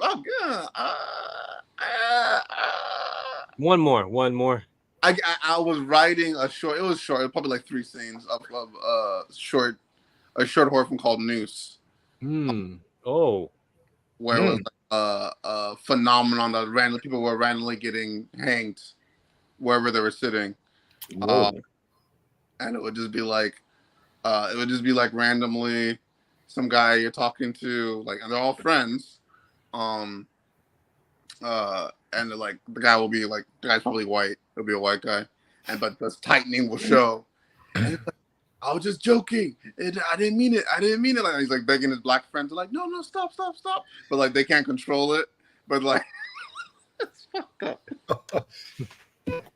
I don't know why I came up with it, because it's like concept that like it would just be like most of the white people that are targeted, but they're cool with black people. So like it just,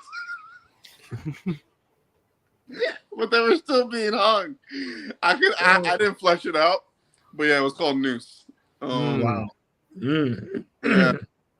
Write it out, man. Write that. Don't stop on that one, man. Write that one out. That sounds like it's going somewhere. Paperboy. He hit him with a gazette. With the gazette. Yeah, that one was called Noose. I'll put it right. Hell yeah, man. Hell yeah. All right, guys. Well, y'all have a good one. It's good seeing you guys. All right, guys. Nice seeing y'all too. Bye. See you in the cord. See y'all. Peace.